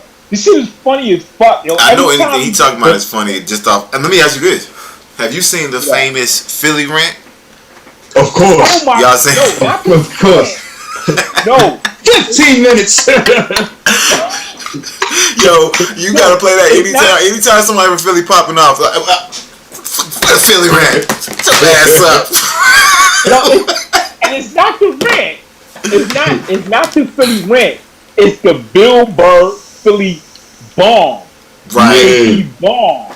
That's But right. it He was went the off. absolutely greatest That's right. bombing of a comic ever in life, I think. Yeah. That shit was awesome. And you know what? He said, "Fuck this crowd, 8 man." minutes. Yeah. For real. I'm doing my time. Yep. And he said he took that L. Hilarious. If you gonna take the L, take the whole L. You know, ain't no he ain't All half the way. All the way. And it Yeah, wasn't ain't no half even stepping, my nigga. Yo, and it wasn't even an L. He Nah. went at the whole town. And you know Wow. what? He one of them niggas like you not knocking me out. You gonna win this fight, but you gonna go home and be picking teeth out your fucking face too, nigga. Like yeah, he took the whole city on. Everything he said was facts on facts on facts. That's what made that shit hurt. Yeah. Yeah. Made Yo, that Live shit hurt. in Philly. He said you're so racist. You put up a statue of Rocky when you have Frazier. And you want, and you know what's cold? Only a white guy could say that shit the way, and they hated him, and like I mean, LeBron said that shit in one sentence, and niggas hated him. I don't know if y'all remember, he lost one of the finals, maybe to my squad, it might be before when he was on the Cavs, but after losing the finals, one of the reporters is like, "Man, how does it feel, you know, after you lose a championship?" And you know, they trying to, and he's like, I mean, at the end of the day, I still ain't got to like get up and go to no regular ass job. And niggas hated LeBron for saying that shit. Like his fucking face, he's like, "I gotta go to work like you bums," basically. Like, don't be mad, it's true, nigga. Right. In media, you know. They hated him for saying that, you Yeah. bums. Oh, they was pissed. You gotta go to work, I don't. So my day ain't that bad in it. I'm a hoop. What you mean? It's like a sidebar. It's like a minute thing. Is that people say like, you know, people talk about LeBron, but I'm like, Jordan talk shit, Kobe talk shit. Why come LeBron can't talk that shit? Yeah. We lucky, and Jordan is lucky. People only. No, don't get me wrong. Hold on, let me say this right. Jordan's my goal. Seeing him play, I remember it. It's not fantasy or whatever, but Jordan is lucky for his legacy in these days of cancel culture and everybody trying to take away everything you did and question everything you did. That they didn't have cameras and video. Camera phones in the locker room and all the shit that he said. You know, we already know he was an asshole, but we already know he wasn't down with contributing to like the cause. And I know he probably said some shit now, back then, you know what I'm saying? Just in the mode of talking shit and competitiveness. Like, man, he lucky. People be hating all over his ass. Like, fuck Jordan, don't wear shoes anymore. We heard him say some Jewish shit, or you know, like. Imagine how social media would have been if it existed when his father got killed, my nigga. Or when it was, or when he was, you know, when people back then it was just rumors he was in gambling debts with the mafia. But now that shit that was definitely the rumor. Yup. Man, you don't even, you know what I'm saying? So, I know exactly what you mean, Rashid Latif. It's wild to think about it like that, you know. Yeah, man, well, it's a different topic though, with celebrity, with celebrity culture and not just, you know. Yeah. Just I would say just Jay-Z is my favorite because he's been able to maintain that like allure, if you will. Like niggas don't know too much about You're him. right. You know. And that's by staying off of his social moves, media. you know. Yeah. Don't right. like how you said it, you know. Don't follow me and follow my moves. How you said it, so. And I know he's not really, you know, I'm sure he still records and stuff, but he's not primarily a rapper anymore. But when he was a rapper primarily, he had perfected the art. I still find a lot of people don't have the balance right. I feel like he perfected the timing of dropping not just music, but like doing verses and features. His timing was perfect. Like he'll drop an album, and maybe it'll be a year and a half, maybe 2 years, maybe it wouldn't be an album, but you haven't heard him on anybody's songs, and then you listen to a hot song, and damn, a Jay feature, and of course he come on and murder. Yeah. You know what I'm saying? And you like, ooh, right on time. And then it's a Jay album, and it's not every year, it's not every 2 years, it's not make you wait 5 like Kendrick Lamar ass. His timing was perfect, man, to keep you like right in I tune. said, yeah, them 16s is 1.2, and so that's 2.4 because I'm only doing 2. You know what I mean? This nigga's like, nah, yeah, like yo, Get your BT. and that nigga was price fixing. When Dear Summer dropped, it was like a moment because Jay-Z doesn't just drop something every day. You know what I'm saying? It was like, oh shit, okay, okay. Yeah, but you know, in the music aside, like I say, he's been able to maintain that like mystique and allure, you know. And especially in this day and age, and I think that's just still just I don't know, it's just fucking fascinating. No, you're right, Rashid. And it's a certain think about this. I think that Kanye and Hope is like 1A, 1B. You know, for me, 1A, 1B. Just Kanye, obviously, something like that. Yeah. So, and I look at it like this: if you look at like Drake or Lil Durk, I'm just guessing. If you go on their Instagram page, maybe you have to scroll through, but I bet you could scroll through Drake or Lil Durk, and I'm naming them because they like the two hottest like rappers right now. Yeah. You could probably see the inside of their house. I'm sure they maybe have more than one residence, but you can see what their house look like because they probably take videos of them in their house, or you know, when they're in the hall and stuff making selfies. I bet you can't picture what Jay-Z house looked like when you say he still got that mystique. Right. I bet you can't go on his Instagram and scroll back and really find pictures of him in his like. You can't see obvious. Yeah. Maybe there's a wall behind me. I'm in my house. Yeah. You get what I'm saying? You can't see what Jay-Z house look like. He ain't gonna give you that. Right. Even at the Rock Nation brunches, like you know the exact location of niggas at. You know, so that's what keeps you that. You know what I'm saying? It's like something to that. I don't know. I think he's a celebrity. He just mastered this like fame shit. I feel like in a way, just mastered it. So I don't get why people look at it as he turned his back on Dame or you know. Well, so, you know. Look, man, in business, that shit. Just because you're a good businessman and you can still be a good person, don't mean Jay-Z is perfect. It don't mean every move is great. And he could have backstabbed some people. Nah, that's what I was gonna say. Some Trump shit, my nigga. Look, it's good people on both sides. You feel me? Niggas can't just try to play Dame out as if he was not, you know what I'm saying, monumental to this man's success, my nigga. You and also big. Yeah. So. And I feel like things happen in business where two things can be true. You can be like, Jay-Z screwed me over and he can be a good guy. They all had a hand, and I think things turned out the way they did. All three of them did. Just, you know. Because I don't know these people. But I know business is complicated. I still listen to Reasonable Doubt. Mm-hmm. Of course. Can I Live is my favorite favorite J track. Alright, mine is 2 songs before, my nigga, The Eagles, you know what I mean? But Can I Live is my very close second, bro. Feeling it. You know what I mean? Yeah, I like The Eagles, but it's too. I like The Eagles. The Eagles is dope. It's witty. You know what I'm saying? Yeah. But it's too short for me. I feel you. Look, let me tell y'all. He definitely did go in on Can I Live while I'm watching every nigga watching me cozy. My shit is butter for the bread they want to toast me. I keep my head both of them where they supposed to be. You know what though? I never sleep. I'm tired. That's my favorite line. I never like codeine. These days, he got to mind me for 4 pins a week. My pain, but she was quick to see. From selling cane to brains to fry to fricassee. Yeah. Well, let me tell you something. He went up. Feeling it, man. I'm gonna tell you why Feeling is that track, man. Because when I was really listening to that song, man, niggas was eating fucking egg sandwiches, and fucking like, you know what I'm saying, nothing. You know what I'm saying? Just having nothing, man. That's listening to them types of songs used to make me feel like what it felt like to be rich. What I thought it felt like to have money. Just listening to songs like Feeling, just the vibe when she's singing. It made me, in my mind, they was in some bar. He's having champagne. The way he's rapping, I didn't see music videos back then. Niggas didn't even have cable. I don't even know if it's a video to that song. In my mind, it's like champagne. You know what I'm saying? The video got different lyrics too.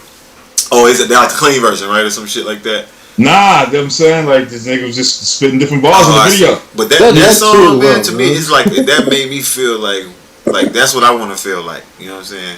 Man, like it's some money, man. I want to feel like how Feeling It feels, man. Yo, okay. Same artist, different video. You know what I'm saying? How you describe Feeling It, like, that's the way I was with Jay's Imaginary Player. Oh, okay. Like, man, alright. Can I Live, man? At least need to run that. That shit is the track, though, man. I can't not sing every word every time it comes on, man. You feel me? Yeah. Reasonable Doubt. Yo, period. That's my second. Yeah. Now, Can I Live is my number one. Mm-hmm. Imaginary Player is my number 2, I think. Alright. Yo, you know what my number 3 is?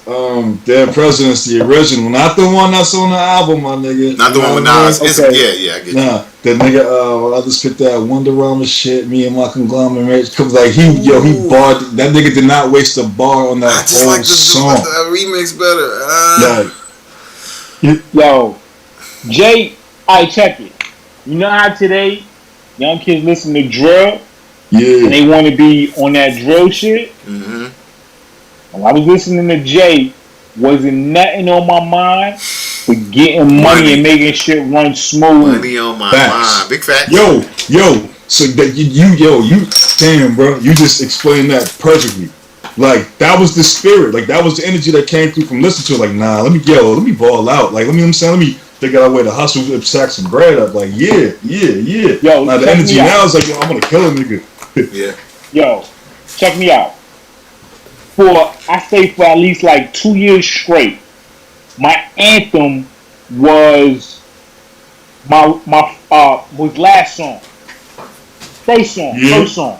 Yeah. Yo, because if you listen to that song, like this is what I would do. I would get the words and I would be putting my gear together and I have my earphones in and I'd be listening to that song on repeat. Cause I'm about to start a job and I'm gonna treat this joint right now like it's my last and like it's my first. Yeah. I'm putting my all in this shit. Yeah. I'm rocking this shit. And that was my anthem. I play that shit in the morning, I'm ready to kill you. Nigga, we can shoot for 12 hours. Let's go. No doubt. I'm treating this like my first and my last. You know what I'm saying? So I gotta get back on that. I think I'm about to go on the Jay-Z way hard. Man. While I'm watching every nigga watching me. That man, but if they play this shit, you can't not. Some songs, man, they play that shit in the club wherever you're at. You gotta sing every word. You be like, I'm obligated. No, you have to. I have to. I'm sorry. You have to. Can y'all be quiet? I gotta sing. You be like, sorry, this joint right here. Yeah. There's a couple like that one. There's some Atlanta ones, but I'm about to ask y'all, man, for final thoughts, man, or topic ideas for next week as well. If you got something on your mind that we didn't touch on or whatever, that's cool too. Yeah, I got some on my mind, man. What's up with your man giving more money to the Ukraine, my nigga? Are you bitching about Biden? You know what I'm saying? Yeah, I got some final thoughts, nigga. Are you bitching about Biden? But then niggas look into your face and then tell you how they don't have money for reparations. We ain't getting reparations, man. Yo, you said that shit like it was a commercial. Are you bitching about Biden? Man, you know the thing about reparations now is, black people, man. I'm gonna tell you what the thing is. The Ukrainians got your reparations, nigga. It's cool because you know why? We don't deserve it. Like Black Americans, we don't deserve it. Let me explain. Yourself. Cool. Let me explain though. And my family was slaves out here, but I say we don't deserve it. Not them, not our ancestors who was actually, but we don't deserve it because we ain't going hard enough. Think about it. Even when we ask for our reparations, we don't really ask for what we deserve. We still asking for what they promised us. The 40 acres and the mule and the money equivalent of what it would be. And the truth is, like, you look at these civil suits, you know what I'm saying? When people file lawsuits against states and police departments and things like that, when having people and against companies, you know what I'm saying, and they get cancer or something from a chemical that shouldn't have been in bleach, and they get rewarded hundreds of millions of dollars and billions, you know what I'm saying? And so there's no number you can put on, you know what I'm saying, not just taking lives, but like stealing generations. And no, there is a number because I'm saying like, no, wait, rock with me for a second though. Like you stole generations, you know what I'm saying? You can't put a number on, you can say 5 billion, but like you can say 50 billion, 100 billion, but like you stole not only generations, but then you build your own wealth then you stole our culture. You stole our history. You can't pay me for that. I'll never know what country I came from. You can't pay me for that, right? And so I'm like, even if we put a biggest number on it, the fact that we ain't asking for that yet. That's why I say we don't deserve it. We ain't got the balls to say, well, even we really deserve and go get it and vote with our fucking votes and our wallets. We still support all these billion-dollar white companies, but they can never really So what I'm saying is, if they really wanted to make it right, not only all the money and everything, the true answer would really be like, you know what, we owe y'all a portion, whether it's all in one block or it's spread throughout. We owe y'all a portion of this country.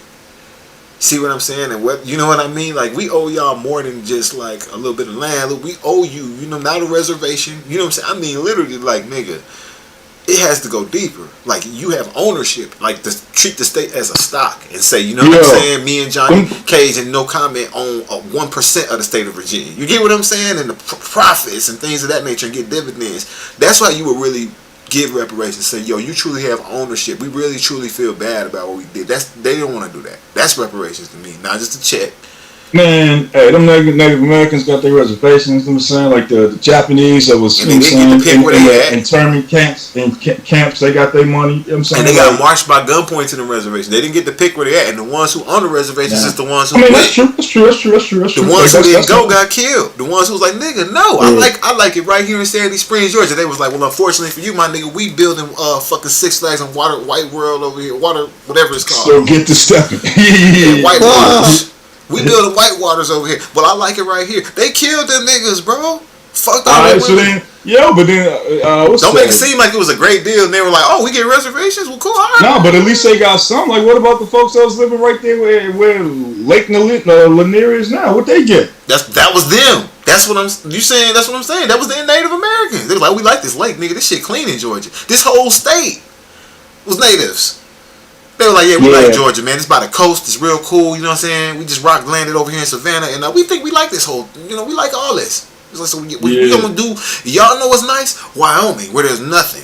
So what we'll do is march your ass out the. Why don't we take a hike out there? They're like, yo, is that kind of far? They're like, yeah, it's gonna be real far. A lot of y'all gonna die on the way, but don't worry. When we come back, we'll have all the shit y'all left behind. Right. That's the deal. Yeah. When you talk about them reservations, don't make it seem like they didn't get to pick where they at. They didn't get to pick going. It's basically how Jews got rounded up. They just didn't kill them all when they got there. Yeah. Weigh that shit out, homie. Big facts. They did the same thing they did to the Jews. They just didn't kill them all when they got there. They just said, okay, cool. Now y'all can get money, but you better stay. Chill, get your ass right here. I'm going nowhere, nigga. I mean, yeah, they can leave. You know what I'm saying? But it's like, man, it wasn't a fair deal. You know what I'm saying? And the Japanese, they really didn't get no type of reparations. They didn't deserve either. They got treated wrong. But you hold up. Okay. You keep saying deal. You keep saying, well, you don't keep saying deal, but you just said deal. Yeah. Deal. No deal was made. Every treaty that the United States of America made with native, exactly. And the same, and just like they did with us, they made a promise to black people. You're gonna get your 4 acres. They ain't gonna honor no deals, contracts, treaties. Exactly.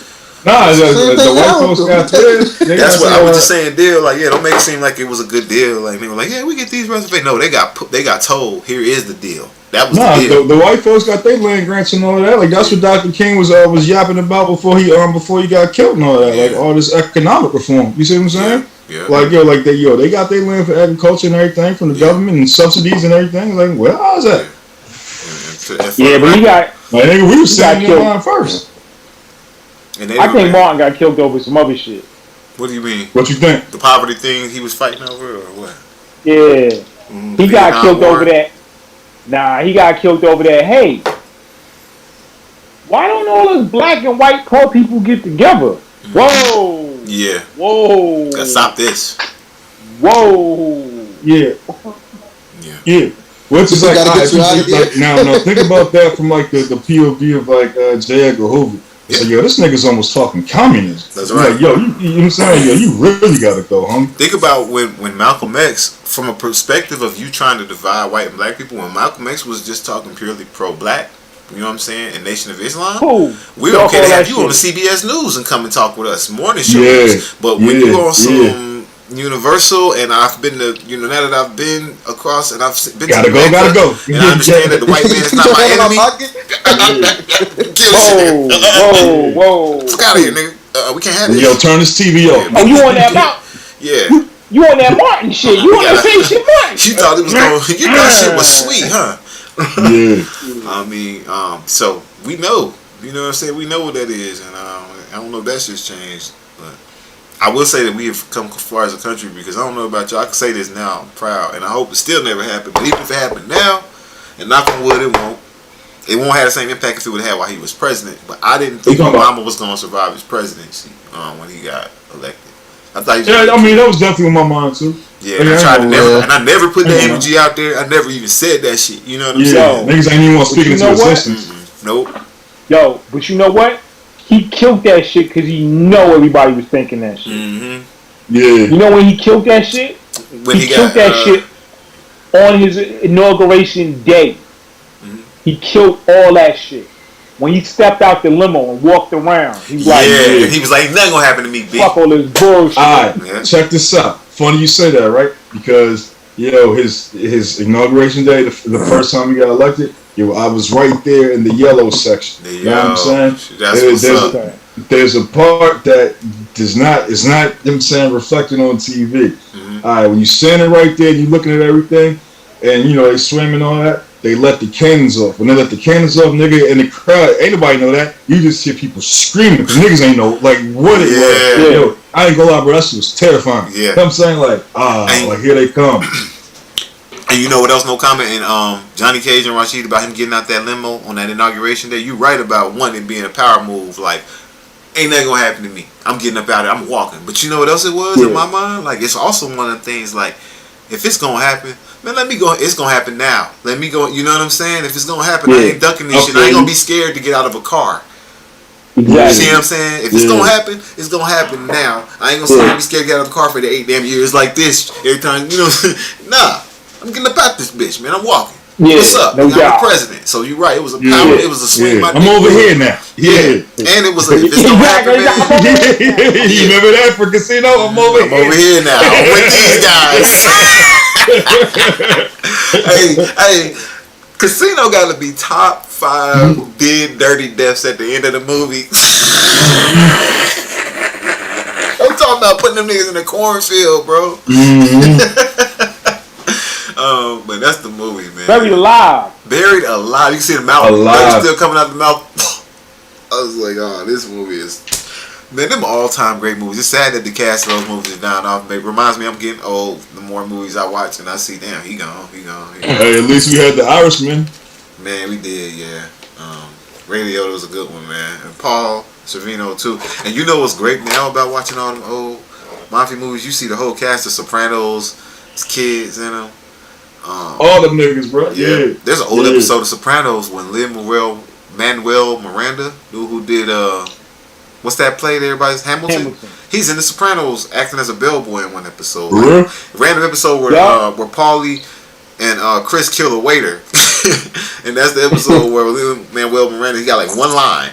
He just said one line. He got a, you know, it was just like me telling y'all about the movie. Like if he shot back then, he's like, man, if I'm in it, I'm in it, bro. Like he got a shot and a line. You feel me? Like that's what you want when you on that level for real. You're like that got him probably in SAG right there. Off top. Yeah. He was no longer background. He's like, oh yeah, I was talent. I was in the, you know what I'm saying? Yeah. They moved on up in the world. But man, you can look at all them old mafia movies and be like, oh look, nigga, Paulie from The Sopranos. He actually was young. Yeah. Chris was the nigga Spider who got his foot shot. Chris from The Sopranos, remember in Goodfellas? Yep. And he was like, yo man, who was it? He was kept pissing. It was Joe Pesci's character or whatever. Keep coming around with the fucking, what is this? What's with this guy with the fucking, shot him in the foot. Dance now. You think that's fucking dance? Yeah. That was Chris from that man. But shit, man, about to wrap it up, man. Come back next week. I'm gonna go ahead and post a big thread next week in the main thread. Take a chance, whatever. Yo, good to see y'all, Rashid. Yo, Rashid, what's your final thoughts? Oh, my final thoughts. Oh man. Well, I just want to give shout outs, props to Johnny Cage for the advice. Last week on IG. I'm trying to get my foot in the music industry. I'm not a producer, rapper, none of that shit. Just more so behind the scenes shit. So I'm trying to dabble in your rhythm. So I appreciate him for that. Always off top. You already know, bro. I'm planning on going to Made in America, the festival, in a couple weeks. See what that's heading for. We need updates, man. We need updates on that. You feel me? I want to hear about it. Or videos if you can for Boxton, man. Niggas don't believe people can have lives and stuff like that. Yo, they really don't. You don't have a job. You don't work on movies. You don't do anything. Yeah. Boxton. I get killed on Reddit. Bro. They hate niggas on Reddit who do stuff, man. It's worse than games? Oh, you tell him, bro. Yeah, Yo, wait, like wait. not even low key, like Like if you be like, yeah, nobody. They're like nobody shoots threes. You're like, oh, I shoot 30% from the line. Nope. This guy. I bet you live in your mom's basement. You be like, what? That's the number one insult on Reddit. They be like, no, you in your mom's basement. I'm like, why? Because I had a different opinion than you. Like, you know you don't get girls. You be like, I'm with a girl right now. Just what you talking about? You be like, my girlfriend is in my lap. I just wrote this comment to you. My girlfriend was in my lap. I'm just happen to be on my phone. What are you talking about? You'll get girls. Yo, chat. Before we get cut off and shit, Bitcoin is at 21,400. Oh, I don't know if that's good or bad. Yeah. Low. Well, it's dropped a lot. To me, that's low. Okay. You know what I'm saying? And look it up. You know how I feel. Bye. You know how I feel. Yeah. Buy Bitcoin. I'm just letting you know what it's at. That's all. I'm not shilling it. I'm just letting you know. It's at 470 or something like that. But it's at 21.4. It's been holding 21.5 for the past couple days. So buy Bitcoin. That's pretty much. That's what I would do. I'm gonna sign off with. I appreciate that message. I'm gonna say this, man. Real shit. I don't know how big this podcast will get. If it'll stay the same, just have a few viewers, couple hundred viewers. But I'm gonna say this, man. You know, videos on YouTube, they ain't going nowhere, right? And I'm real shit. However big or small this channel stay, it's gonna be somebody. It's gonna be people looking back and catch one of these videos, you know what I'm saying, 10, 15, 20 years from now, and they gonna be like, this nigga. And when the price of Bitcoin is through the fucking roof, it's gonna be somebody like, man, this nigga was telling niggas, bro. Way back then. Every week. And they gonna be like, he was saying it every. It's gonna be one of us who was here with you every week, and you gonna be like, oh, y'all need shit like the king of the world and shit. We like, yo, man, nigga, tell him my ass, man, I'm still at that, same spot in life, man. Like, yo, it's gonna be like somebody. I said before, you don't have to buy a whole Bitcoin. You could buy Satoshis, which is the smallest increment of Bitcoin. I buy like $10 every day. Yeah, you can buy little increments. You can do the same with stocks now. Even through the major firms like Fidelity, if you have, you don't have to buy a whole stock. So that's some good advice in general. Even though I'm no longer into this selling stocks and things like that, buying and selling stocks short term. But like, fuck it, buy $10 worth of Tesla. Yeah, every day. That's right. Eventually, you gonna make it to one whole Tesla. Yeah. And you can sell them shares the same way as you can sell a whole share. When the price goes up, you can still make profits based on what you spent versus what you sell it for. But with that, that's a good way to sign off. You're going to give it to your kids. Fuck them kids. Shout out to everybody, man. Y'all have a good night, bro. We'll see y'all next week. Hey, peace, yo. Right. Peace. Alright. Fuck kids. They crazy, man. We get up out of here.